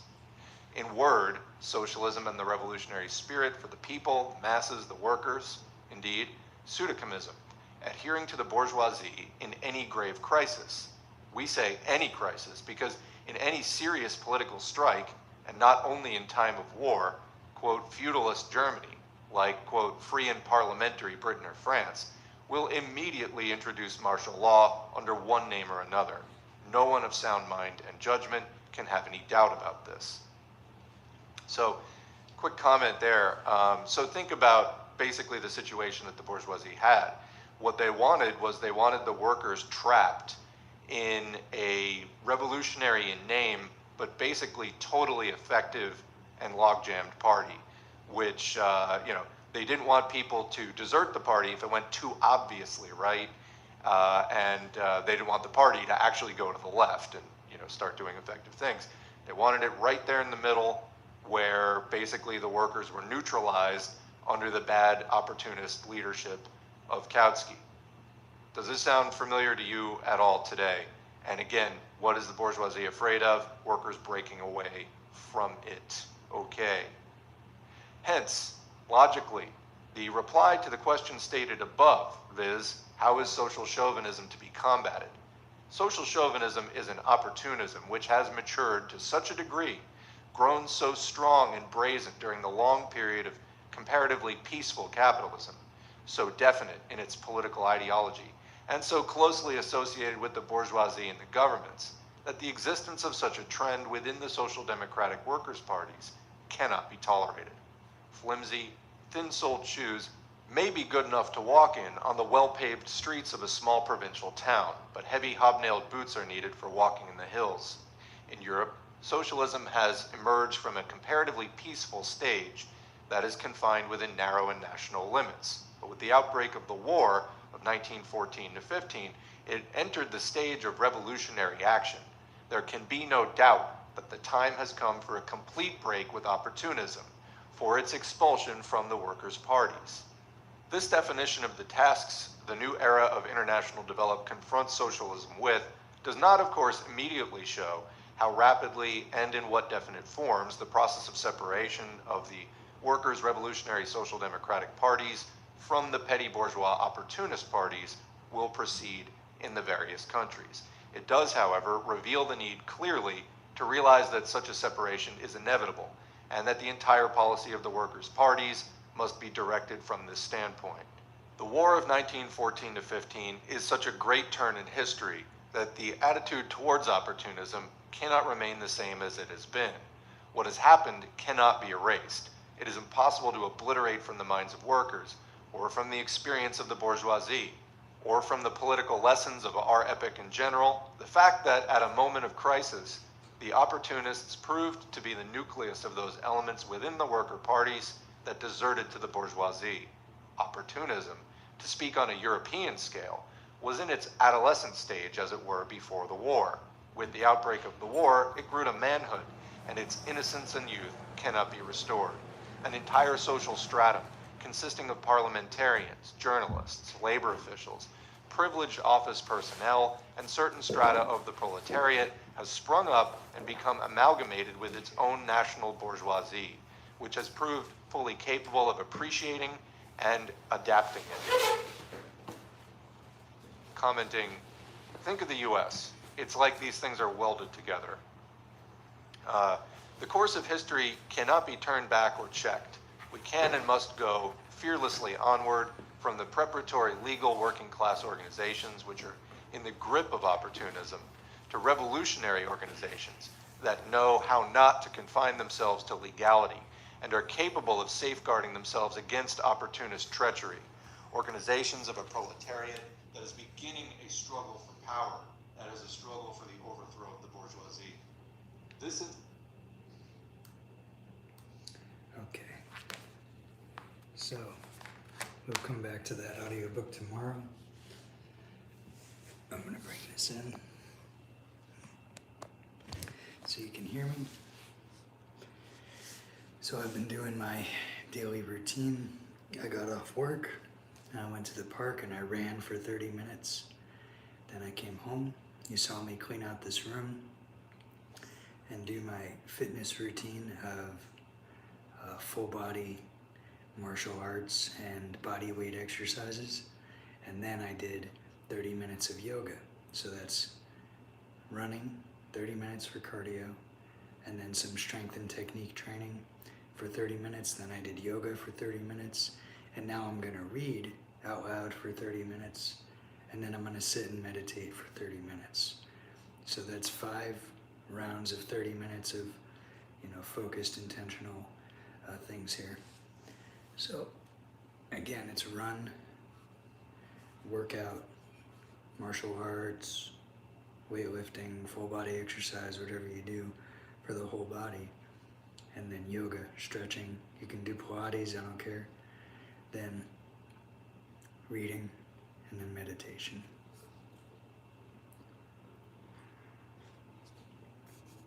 Okay, I'm gonna let the cats in.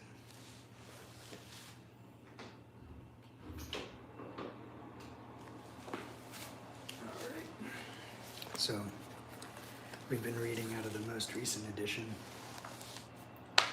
of the Communist newspaper. And I'm just adding to my notes. I did 30 minutes of yoga, I think. I might have gone over. Look who it is.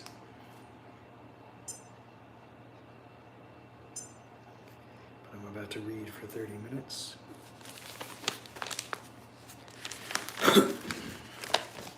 And we're now on page 8 of the Communist newspaper. And it says, Mass Uprisings from Sri Lanka to Nepal, Lessons from the Revolutionary Wave.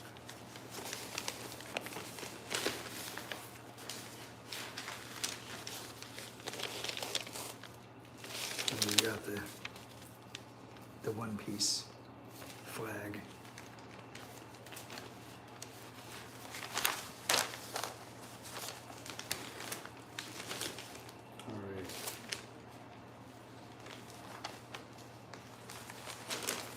So we'll probably just have enough time to read this one article, because it's usually 2 full pages is about 30 minutes. So we'll go ahead and start. Mass Uprisings from Sri Lanka to Nepal by Ben Curry in London, UK.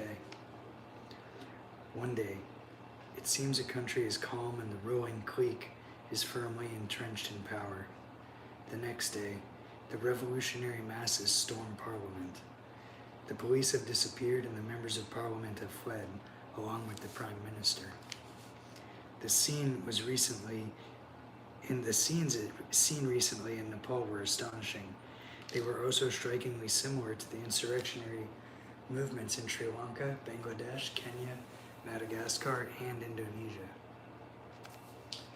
Impressed by these scenes, some allow themselves to be swept along by the tide without stopping to ask where the wave is going. They act like mere cheerleaders for the masses, which is the last thing the masses need in a revolution. Others take a cynical stance. They compare the situation to their mental schema of what a revolution should look like. They don't see Soviets or workers' councils. Instead, they find the masses organized around accidental leaderships or social media hashtags. They don't see red flags, but one-piece pirate flags, Kenyan flags, Nepali flags, etc. They find the movement's few demands to be hazy and limited, especially compared to the finished program of socialist revolution. Thus, They scornfully declare that these are not revolutions at all, then go back to sleep and ask to be woken up when the real revolution arrives.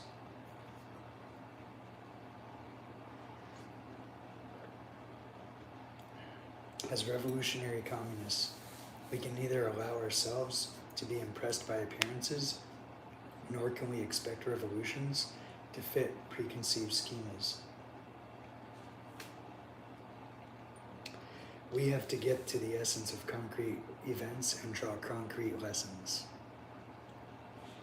These revolutions all have unique characteristics, but they are clear and unmistakable patterns emerging, which tell us a great deal about the character of the epoch we've entered. The power of the masses. Firstly, these events have shown the enormous heroism and latent power of the revolutionary masses.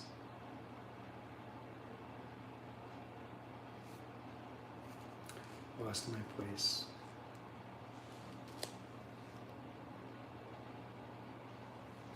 Three years ago, when the people surged to siege the presidential palace in Sri Lanka, the police were brushed aside like mosquitoes. The ruling Rajapaksa clique fled. Power was really in the hands of the masses in the streets. No other force in society could even remotely match that strength. All that remained to be done was to declare the old regime deposed. But the masses were not conscious of their power. The same evening that this stunning victory had been achieved, they vacated the presidential palace and returned home.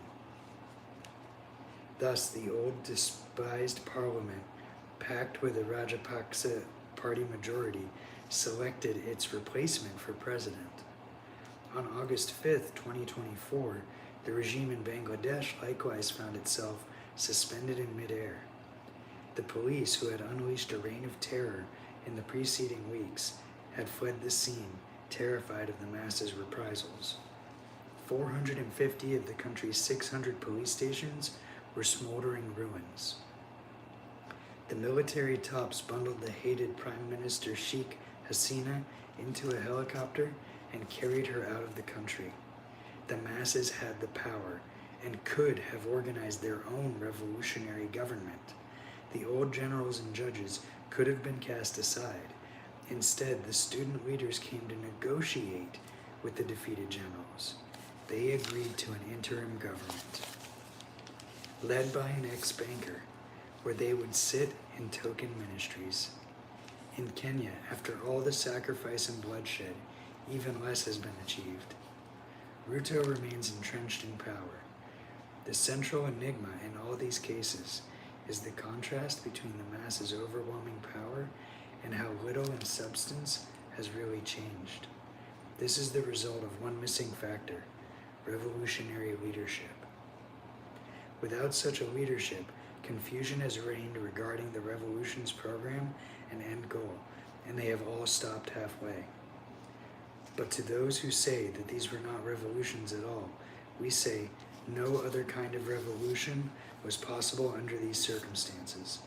Lenin answers this objection definitively in response to those who denied the revolutionary significance of the 1916 Easter Rising in Ireland. To imagine a social revolution is conceivable without revolts of small nations in the colonies and in Europe, without the revolutionary outburst of the petty bourgeoisie with all its prejudices, without the movement of non-class conscious proletarian and semi-proletarian masses against the oppression of the landlords, the church, the monarchy, the foreign yoke, etc. To imagine that is tantamount to repudiating social revolution. Only those who imagine that in one place an army will line up and say, "We are for socialism," and in another place will say, "We are for imperialism," and believe that this will be the social revolution. Only those who hold such a ridiculously pedantic opinion could vilify the Irish Rebellion by calling it a putsch. Whoever expects a, quote, pure social revolution will never live to see it. Such a person pays lip service to revolution without understanding what revolution is. End quote. To end corruption, we must end the rule of capital. That means abolishing private property and replacing the capitalist state, the real source of the ruling class's power. The problem of leadership. A far-sighted revolutionary leadership is missing, but the conditions of the masses are too desperate to wait until it arrives on the scene. The youth are least inclined to wait patiently until the conditions are just right. Robbed of a future, having the least to lose and the most to gain, unburdened by the weight of the past defeats, the youth has been on the front lines of all these revolutionary upheavals. In Nepal, Kenya, and Madagascar, they are calling this the Gen Z revolution. In Serbia and Bangladesh, huge movements of the students have drawn in the angers of millions of ordinary working and poor people. The youth have generally thrown up what little leadership has emerged. Do they bring confusion? Of course they do. Whose fault is that? We answer emphatically. It is the fault of the leaders of the workers' organizations whose job it is to lead. Their cowardly absence has been the shameful counterpoint to the bravery of the youth in the vanguard. Just as the generals in Kenya and Bangladesh kept the soldiers confined to barracks to stop them from being infected with revolution, so the heavy battalions of the working class have been, quote, confined to barracks by the workers' leaders. The youth have, in many cases, tried to connect with the workers. The students in Serbia correctly called on the trade unions to organize a general strike against the Vucic regime, sorry if I pronounced that wrong, and have called for the formation of a workplace Zborovi mass assemblies. But the narrow-minded bureaucrats in the trade union offices resisted all such calls, which they saw as encroaching on their own little fiefdoms. At the high point of Sri Lanka's Aragalaya struggle in 2022, the idea of Hartal, a revolutionary general strike, circulated widely, but the trade unions refused to issue the call for anything other than a one-day strike. In Kenya, the miserable general secretary of the COTUK Trade Union Center even came out in defense of Ruto's Regressive Finance Bill 2024 that sparked the whole movement. This is criminal. Ultimately, only the organized working class has the power to smash capitalism at its root, the real source of all the misery and suffering of the masses. Against corruption. Throughout these movements, the masses have targeted their fury against the rotten ruling cliques that dominate the country.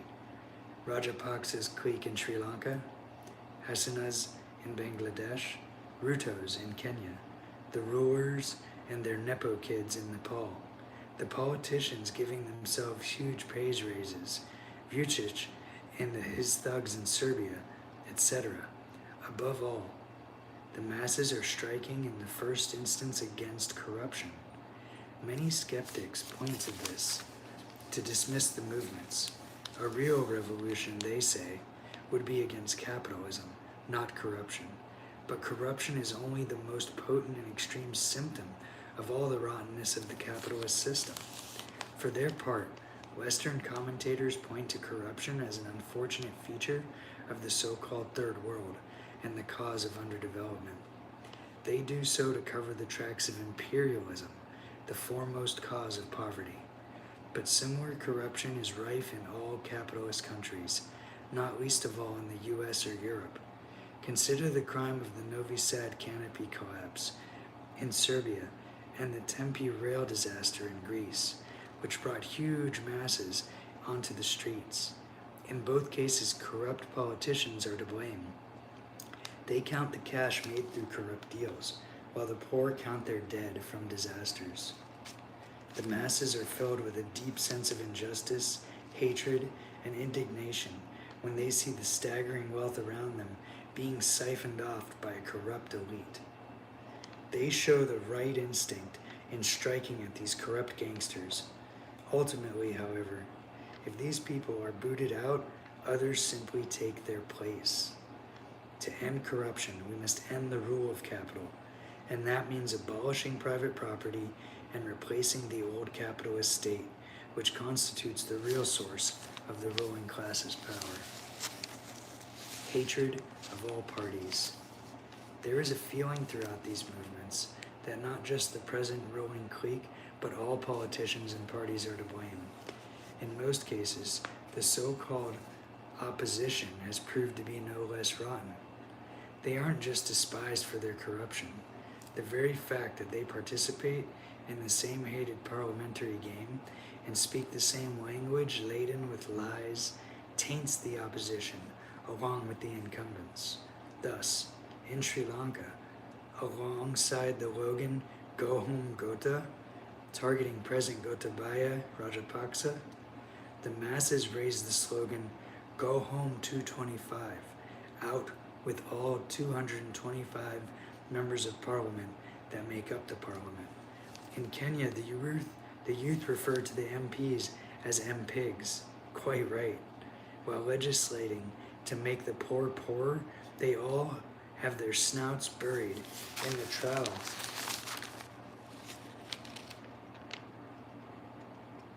Oh, I lost it.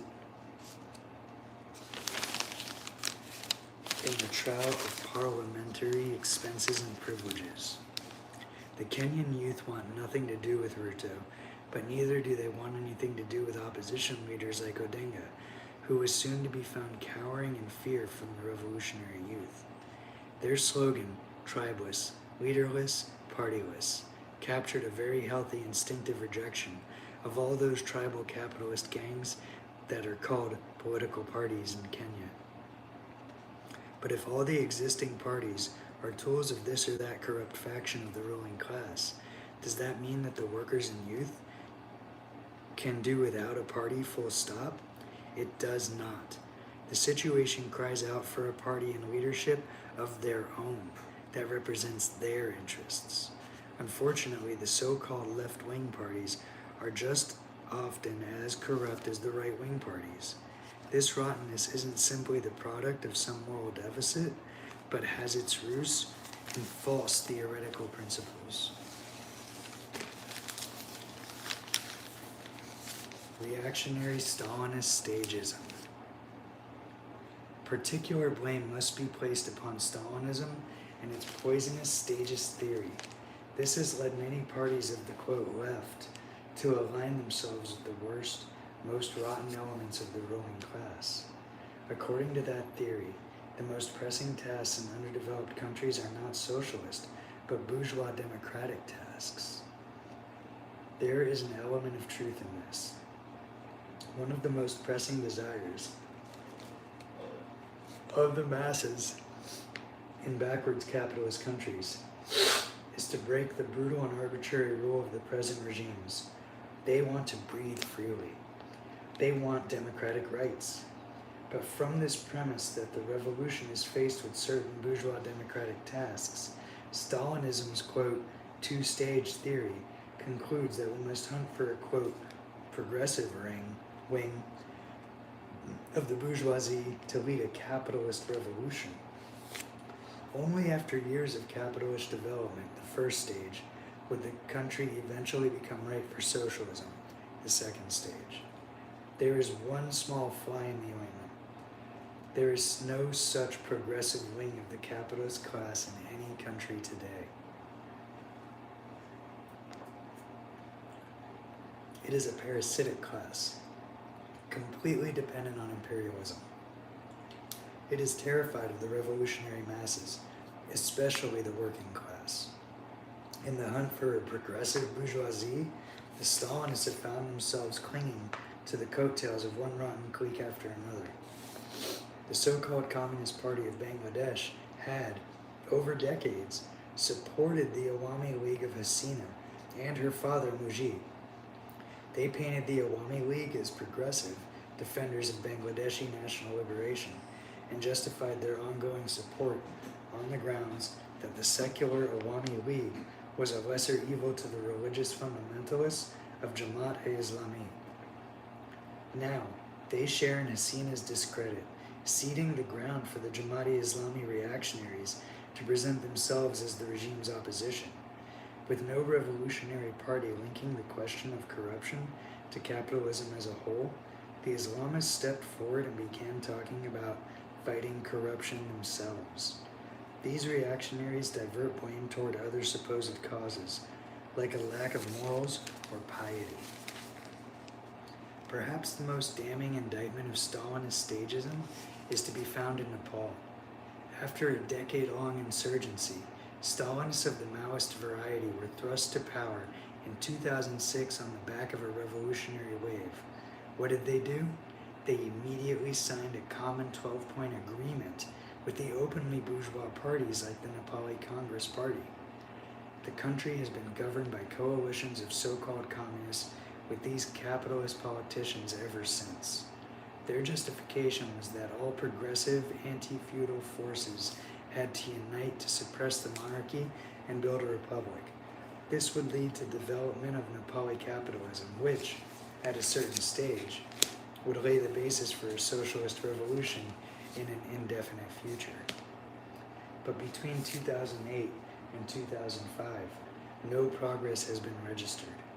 Nepal has fallen from 140th to 145th out of 193 countries in the Human Development Index.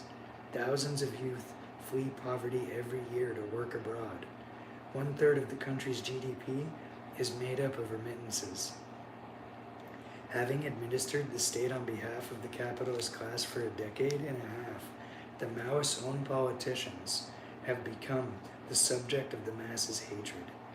They are mired in corruption as the openly bourgeois parties.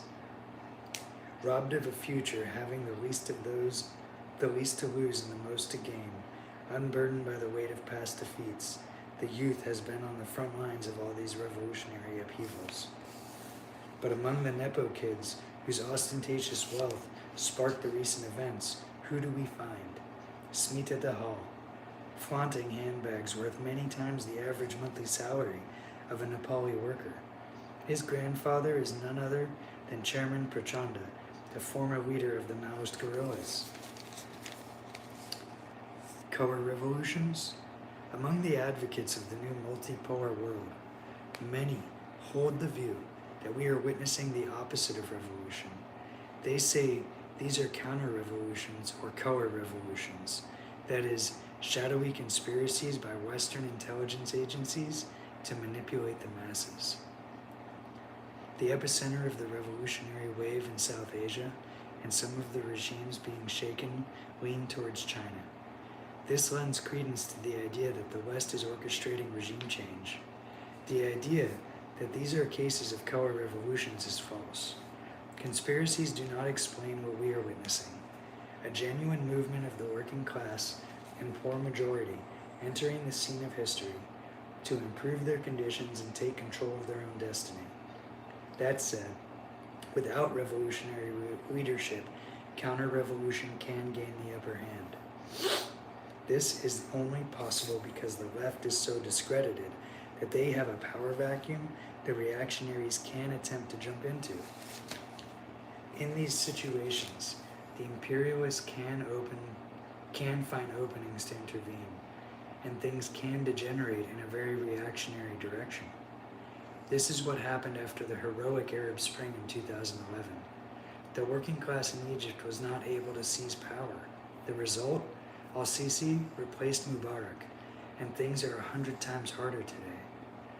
In Syria, the failure of the revolution to formulate a proletarian program allowed the imperialists to hijack the movement and turn it into an Islamist insurgency. Likewise, the 2018 Iranian youth uprising, failing to develop a clear class approach, drifted towards the orbit of Western-backed liberal opposition. But the reactionary degeneration of these movements wasn't a foregone conclusion. Rather, it was the price paid for the absence of a clear revolutionary leadership. Unfinished process. In Sri Lanka, Nepal, and Bangladesh, the hated old regime was brought down. The masses scored initial victories that proved dazzling. On closer inspection, however, the victory was more apparent than substantial. IMF imposed austerity still reigns in all these countries. Sri Lanka's poverty rate is double what it was in early 2022. In Bangladesh, some 2.1 million jobs have been lost since the movement in July 2024. The student leaders scrapped the hated quota systems allotting jobs to the friends of the old ruling clique and replaced it with a new one benefiting the family members of the 2024 movement. Under capitalism, only a redivision of the loot is possible, but there is never any end to the looting. The masses' suffering and discontent flow from the crisis of capitalism, and these revolutions did not strike at the root of capitalism. The head of the regime is gone, but the old state, the ruling class, still holds power. We can make an analogy with the events of the 1917 Russian Revolution. The Russian workers erupted onto the scene in a revolutionary general strike. Within days, the Tsar was forced to abdicate. A provisional government was established. But when the enthusiasm wore off, it was found that the old monarchists, generals, and bureaucrats remained in power. The capital was still in the factories. The landlords held all the land. It was Tsarism, but without the Tsar. The victory would not be complete until the old state was smashed and the workers themselves took power. That happened in the October Revolution of 1917, and that was only possible because of the presence of the Bolshevik Party. The Bolsheviks clarified the goals of the revolution, eventually winning the workers, peasants, and other oppressed masses in Russia to their banner. In the absence of the Bolshevik Party, the old ruling class may very well have dragged Russia down into barbarism. Civil war, accompanied by pogroms, would have loomed. In all likelihood, Russia would have been partitioned between the imperialist powers, and many millions would have died. In other words, Russia would have suffered a similar fate to that which Sudan is suffering today. There, the revolutionary masses had a perfect opportunity to seize power in 2019. The leadership let it slip by, and now the country is being torn to pieces in a barbaric civil war between two reactionary armed gangs backed by the various imperialist powers. Of course, such a devastating reactionary development is by no means inevitable. The strength of the working class and its leadership come into play in determining the outcome, but it is nevertheless a brutal warning. Where next? Revolutions are not one-act dramas, and this isn't the end of the story. There will be ebbs and flows, and new insurrectionary risings. If the history of Bolshevism from 1903 through to 1917 teaches us one thing, it is that a party must be built in advance of the revolution to play a decisive role. The task of building the cadre of the mass revolutionary party must be urgently undertaken in all countries. The conditions that birthed the insurrections in all the countries previously mentioned are rapidly maturing everywhere. Growing unemployment and poverty, a mountain of unpayable debt, extreme wealth inequality, corruption, etc. As of 2023, 21 countries, home to 700 million people, were bankrupt or on the brink of bankruptcy. 3 billion people worldwide live in countries that spend more on paying debt interest than on healthcare or education. Most threatening for the ruling class is the high youth unemployment and a lack of any decent future. We have no jobs and no future, one Kenyan youth put it. So we've all the time in the world to overthrow you and nothing to lose by fighting you. A similar mood is developing everywhere. This revolutionary wave has begun in the poorer, less developed countries, but it will spread. As Trotsky explained, gout begins with the little finger or the big toe, but once it has begun, it progresses until it reaches the heart. The flame of revolution is already raging in the heart of Europe, from the powerful Block Everything movement in France to the strike movement of Italian workers to end the genocide in Gaza. Latin America is a powder keg with a rising tide of struggle in Argentina, Peru, Ecuador, and beyond. It is only a matter of time before the fire spreads to the United States. We have to absorb this fact and everything that flows from it in terms of the responsibility this places on us as revolutionaries to build with urgency. So I'll go ahead and end there for my daily reading. And we'll just sit and meditate. And we're going to return to the audiobook so that we can listen about the Russian Revolution and see if we can draw any similar conclusions to these current events.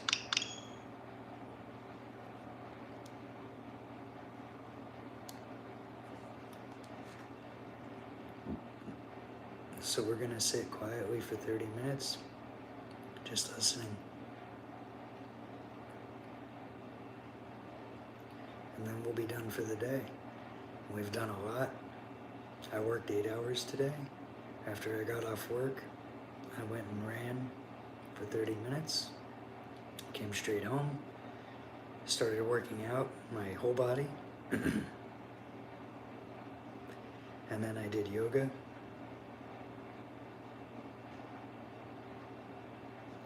And then some reading, and now we're about to meditate.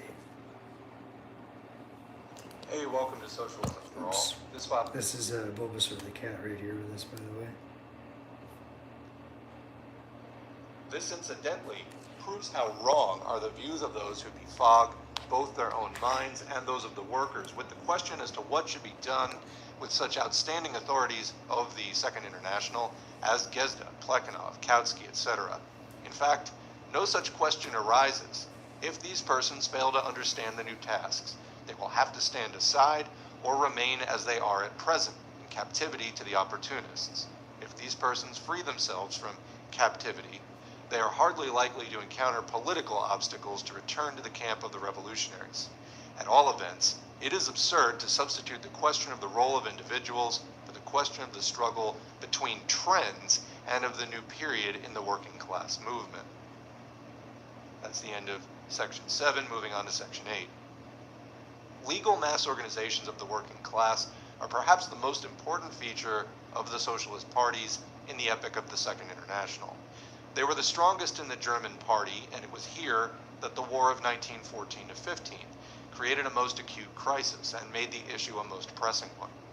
The initiation of revolutionary activities would obviously have led to the dissolution of these legal organizations by the police, and the old party, from Legin to Kautsky inclusively, sacrificed the revolutionary aims of the proletariat for the sake of preserving the present legal organizations.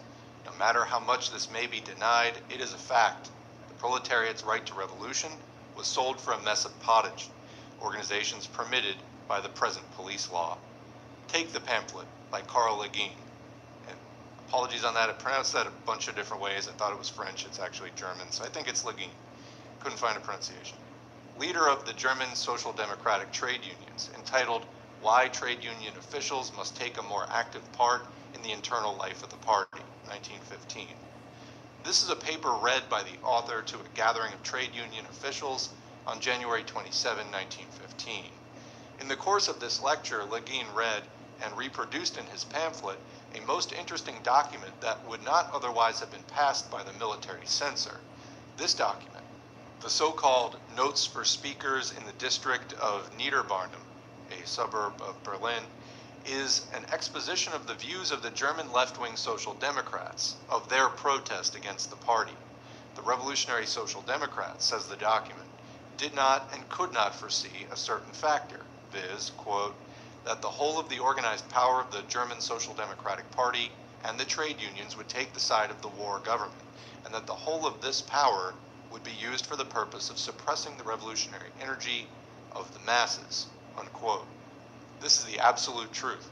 Also true is the following statement contained in the same document, quote, The vote of the Social Democratic group in the Reichstag on August 4 proved that with a different attitude, even had it been deeply rooted in the masses, could not have asserted itself under the leadership of a tested party. It could have asserted itself only against the will of the leading party bodies, only by overcoming the resistance of the party and the trade unions, unquote. This is the absolute truth. Quote, had the Social Democratic group in the Reichstag done its duty on August 4, the external form of organization would probably have been destroyed, but the spirit would have remained, the spirit that animated the party under the anti-socialist law and helped it to overcome all difficulties, unquote. It's pointed out in Le Guin's pamphlet that the leaders brought together to listen to his lecture and styling themselves leading trade union officials laughed when they heard this. The idea that it was possible and necessary to organize illegal revolutionary organizations at a moment of crisis, as was done under the anti-socialist law, seemed ridiculous to them.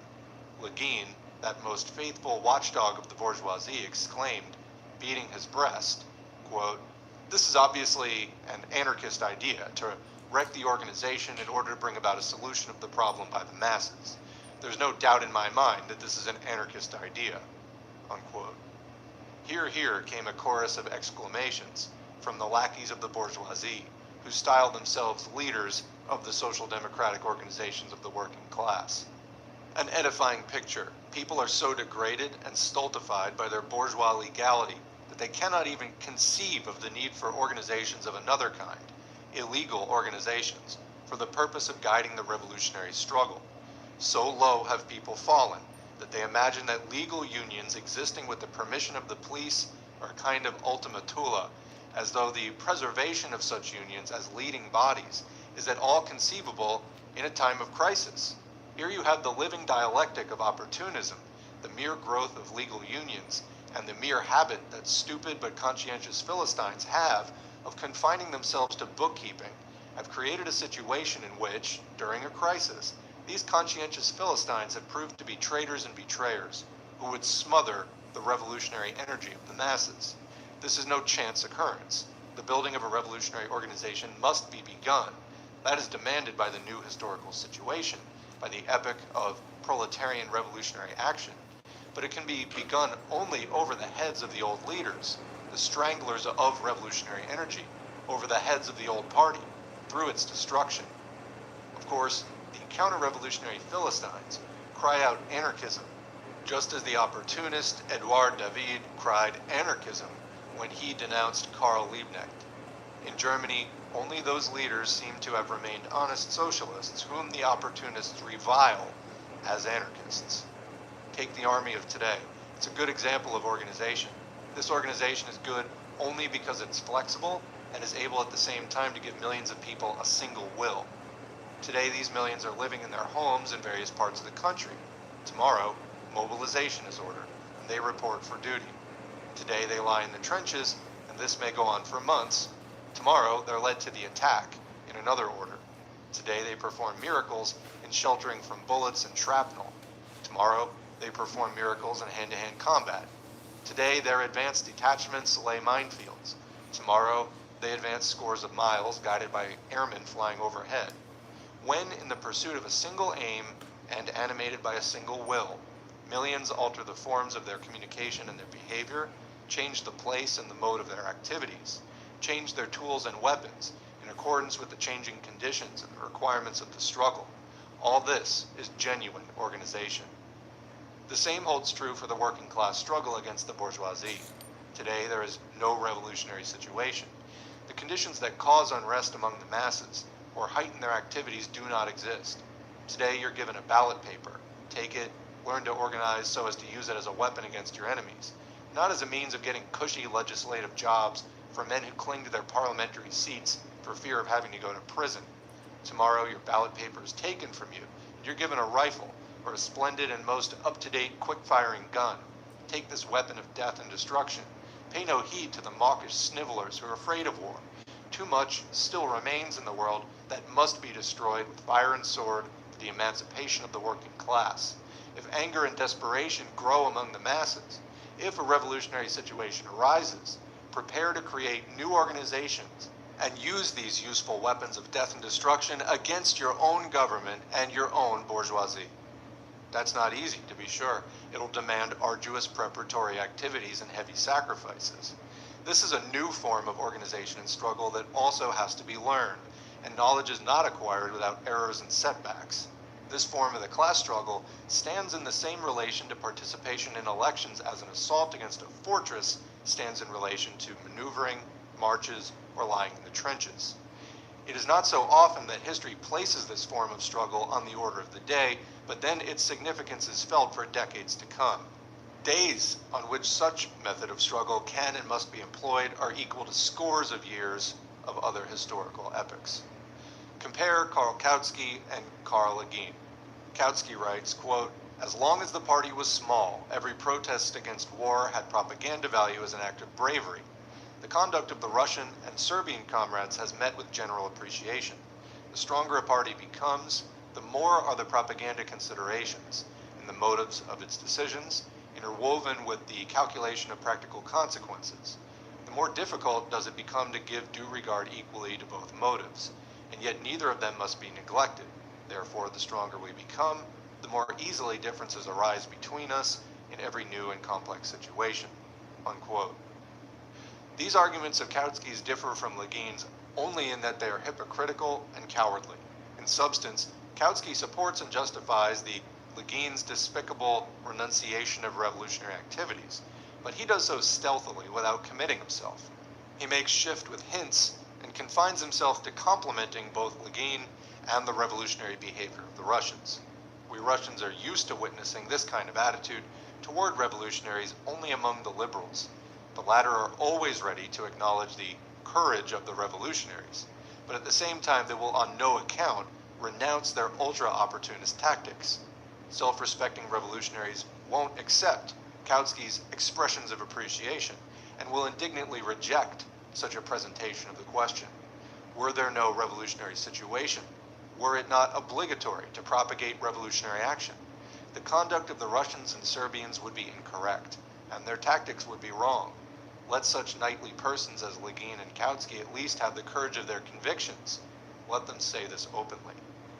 If, however, the tactics of the Russian and Serbian socialists deserve appreciation, then it's wrong and criminal to justify the contrary tactics of the strong parties, the German, the French, etc., by means of an intentionally vague expression, practical consequences.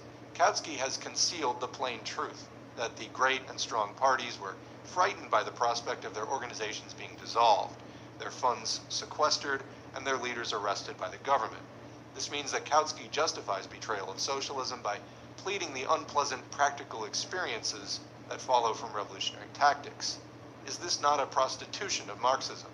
Quote, "We would have been arrested." One of the Social Democratic deputies who voted for the war credits on August is alleged to have declared at a workers' meeting in Berlin. The workers shouted in reply, quote, "Well, what would have been bad about that?" If there was no other signal that would instill in the German and the French working masses revolutionary sentiments and the need to prepare for revolutionary action, the arrest of a member of parliament for a courageous speech would have been useful as a call for unity of the proletarians of the various countries in their revolutionary work. It is not easy to bring about such unity. All the more was it the duty of members of parliament, whose high office made their purview of the entire political scene so extensive, to take the initiative. Not only in wartime, but positively in any acute political situation, to say nothing of periods of revolutionary mass action of any kind. The governments of even the freest bourgeois countries will threaten to dissolve the legal organizations, seize their funds, arrest their leaders, and threaten other practical consequences of the same kind. But what are we to do then? Justify the opportunists on these grounds as Kautsky does? But this would mean sanctifying the transformation of the social democratic parties into national liberal labor parties. There's only one conclusion that a socialist can draw, namely that pure legalism, the legalism and nothing but legalism of the European parties, is now obsolete, and as a result of the development of capitalism in the pre-imperialist stage, has become the foundation for a bourgeois labor policy. It must be augmented by the creation of an illegal basis, an illegal organization, illegal social democratic work, without, however, surrendering a single legal position. Experience will show how this is to be done, if only the desire to take this road exists, as well as a realization that it is necessary. In 1912 to 14, the Revolutionary Social Democrats of Russia proved that this problem can be solved. Mironov, the workers' deputy in the Duma, who at the trial behaved better than the rest and was exiled to Siberia, clearly demonstrated that, besides ministerial parliamentarism, from Henderson, Sembat, and Vandervelde down to Sudicum and Scheidemann, the latter two also being completely ministerial, although they are not admitted further than the anteroom, there can be illegal and revolutionary parliamentarism. Let the Kosovskis and Patrusovs admire the European parliamentarism of the lackeys, or accept it. We shall not tire of telling the workers that such legalism, such social democracy of the Legin, Kautsky, Scheidemann brand deserves nothing but contempt. So that's the end of Section 8. Moving on to Section 9. To sum up, the collapse of the Second International has been most strikingly expressed in the flagrant betrayal of their convictions and of the solemn Stuttgart and Basel resolutions by the majority of the official social democratic parties of Europe. This collapse, however, which signifies the complete victory of opportunism, the transformation of the social democratic parties into national liberal labor parties, is merely the result of the entire historical epoch of the Second International, the close of the 19th century and the beginning of the 20th. The objective conditions of this epoch, transitional from the consummation of West European bourgeois and national revolutions to the beginning of socialist revolutions, engendered and fostered opportunism. During this period, we see a split in the working class and socialist movement in some European countries, which in the main was cleavage along the line of opportunism: Britain, Italy, Holland, Bulgaria, and Russia. In other countries, we see a long and stubborn struggle of trends along the same line: Germany, France, Belgium, Sweden, and Switzerland. The crisis created by the Great War has torn away all coverings, swept away conventions, exposed an abscess that has long come to a head, and revealed opportunism in its true role of ally of the bourgeoisie. The complete organizational severance of this element from the workers' parties has become imperative. The epoch of imperialism cannot permit the existence in a single party of the revolutionary proletariat's vanguard and the semi-petty bourgeois aristocracy of the working class, who enjoy morsels of the privileges of their own nation's great power status. The old theory that opportunism is a legitimate shade in a single party that knows no extremes has now turned into a tremendous deception of the workers and a tremendous hindrance to the working class movement. Undisguised opportunism, which immediately repels the working masses, is not so frightful and injurious as this theory of the golden mean, which uses Marxist catchwords to justify opportunist practice and tries to prove, with a series of sophisms, that revolutionary action is premature, etc. Kautsky, the most outstanding spokesman of this theory, and also the leading authority in the Second International, has shown himself a consummate hypocrite and a past master in the art of prostituting Marxism. All members of the million-strong German party who are at all honest, class-conscious, and revolutionary have turned away in indignation from an authority of this kind so ardently defended by the Sudicums and these Scheidemanns. The proletarian masses, probably about 9/10 of whose former leaders have gone over to the bourgeoisie, have found themselves disunited and helpless amid a spate of chauvinism and under the pressure of martial law and the war censorship. But the objective war-created revolutionary situation, which is extending and developing, is inevitably engendering revolutionary sentiments. It is tempering and enlightening all the finest and most class-conscious proletarians. A sudden change in the mood of the masses is not only possible, but is becoming more and more probable, a change similar to that which was to be seen in Russia early in 1905 in connection with the Gapinade, when, in the course of several months and sometimes of several weeks, there emerged from the backward proletarian masses an army of millions, which followed the proletariat's revolutionary vanguard. There's a footnote here on the Gapinade or Gapinade, derived from the name of Gapon, a priest of the Orthodox Church. On the eve of the First Russian Revolution, 1905, he founded the Assembly of Russian Factory Workers with the aim of distracting the workers from the revolutionary struggle. In so doing, he acted on instructions from the Tsarist secret police. On January 9, 1905, Gapon, taking advantage of the growing unrest, provoked the workers into demonstrating before the Winter Palace in St. Petersburg for the purpose of presenting a petition to the Tsar. By the order of Nicholas II, troops fired at the unarmed demonstrators. This act destroyed the naive faith of workers throughout the country in the Tsar and served as the starting point of the First Russian Revolution. The political consciousness of the proletariat was aroused, and a wave of protest strikes swept Russia. Back to the text. We cannot tell whether a powerful revolutionary movement will develop immediately after this war or during it, etc., but at all events, it is only work in this direction that deserves the name of socialist work. The slogan of a civil war is the one that summarizes and directs this work and helps unite and consolidate those who wish to aid the revolutionary struggle of the proletariat against its own government and its own bourgeoisie. In Russia, the complete severance of the revolutionary social democratic proletarian elements from the petty bourgeois opportunist elements has been prepared by the entire history of the working class movement. Those who disregard that history and, by declaiming against factionalism, make themselves incapable of understanding the real process of the formation of a proletarian party in Russia, which has developed in the course of many years of struggle against various varieties of opportunism, are rendering that movement the worst possible service. Of all the great powers engaged in the present war, Russia is the only one that recently experienced a revolution. The bourgeois content of that revolution, in which the proletariat nevertheless played a decisive part, could not but cause a split between the bourgeois and proletarian trends in the working class movement.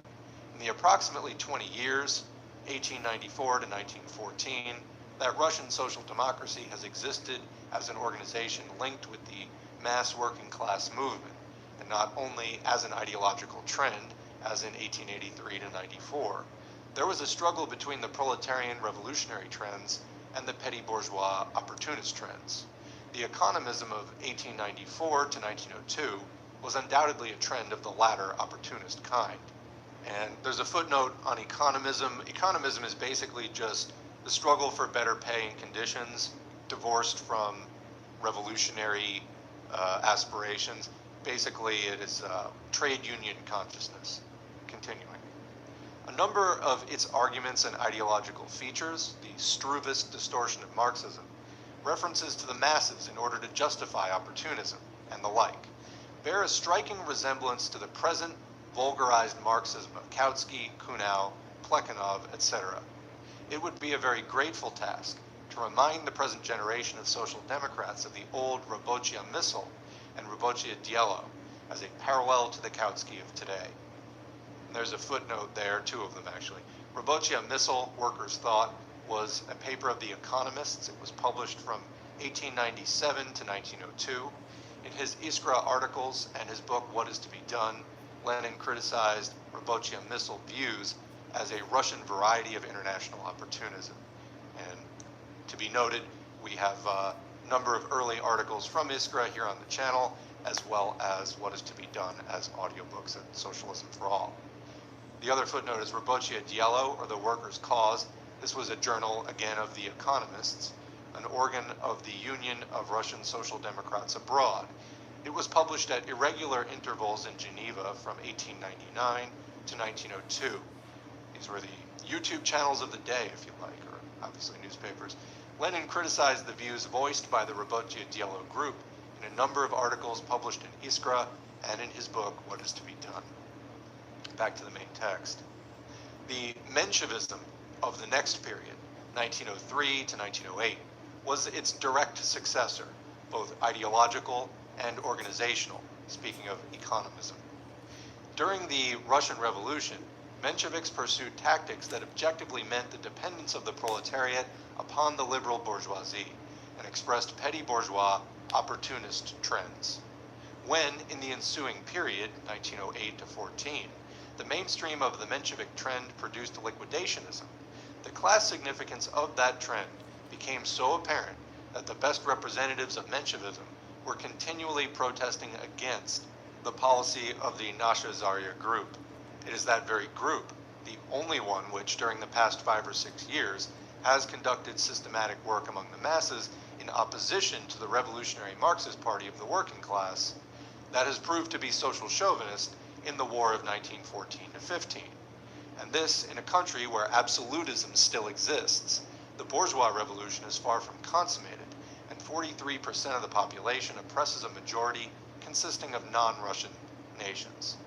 The European type of development, in which certain strata of the petty bourgeoisie, especially the intelligentsia, and an insignificant section of the labor aristocracy, can share in the great power privileges of their, quote, own nation, could not but have its Russian counterpart. All their history has prepared the working class and the Workers' Social Democratic Party of Russia for internationalist tactics, i.e. such that are truly revolutionary and consistently revolutionary. P.S. This journal had already been set when a manifesto appeared in the press, jointly issued by Kautsky, Hasse, and Bernstein, who, seeing that the masses are swinging to the left, are therefore now prepared to make peace with the left wing, naturally at the price of maintaining peace with the Südicums. Verily, Mädchen für alle. That's a German phrase meaning literally girls for all. It means like maids who will do any kind of work. So, all right, that's the end of the audiobook. Lenin certainly had a lot to say here. I made most of my comments during the reading of this text. What did you think? Leave a comment. I'm going to leave it there for now. Make sure to check out the rest of the basic Marxism-Leninism study course, as well as other works by Lenin. And again, I'll put the basic Marxism-Leninism study guide playlist in the description. So, thanks for listening. Thanks to the current patrons whose names are on the screen. If you'd like to get your name on the screen, head to patreon.com/socialismforall. You can sign up for as little as $2 a month. All of those donations are encouraging, as well as materially helpful, and very much appreciated. If you'd like to help out without a donation, liking, subscribing, commenting, clicking the notification bell, and sharing this video wherever you can online is a big help, helps to boost the channel, helps to put this in front of more eyeballs and expand the conversation, which we need to do during this time of crisis. Whatever it is that you do for the cause of socialism, thanks for doing it. Keep it up. Join an organization if there's a good one in your area, and we will catch you in the next video. So I'm going to wrap it up there too. Like he said, please like, share, and subscribe. And organize wherever you are. Start your own group. If there isn't a good group there, I'm part of the Revolutionary Communists of America. I'm really just a sustainer. I'm a financial contributor and a sympathizer to the RCA. And it's the most motivated, serious group that I could find that isn't a Marxist-Leninist terrorist organization. But I recommend the RCA or the Revolutionary Communist International, of which we are a part. And if they're not in your area, you can found your own cell of the RCA or the RCI in your area. But I also recommend that you get on a daily routine, like the one I just live streamed, where, you know, earlier tonight, right when I got off work, I went to the park, I went for a run for 30 minutes, then I did a body weight martial arts workout for 30 minutes when I got home, then I did yoga for 30 minutes, then I read for 30 minutes, and then I did a meditation on this related audiobook while playing that in the background, just sitting and meditating. So, you know, again, that's run for cardio, do body weight exercises for strength and martial arts, do yoga for recovery and stretching, and read and then meditate every day. That's 30 minutes, 5 things, 30 minutes each, and you can make time for that. So have a good night. Please like, share, and subscribe, and get out, protest, organize, agitate in your workplace and wherever you can.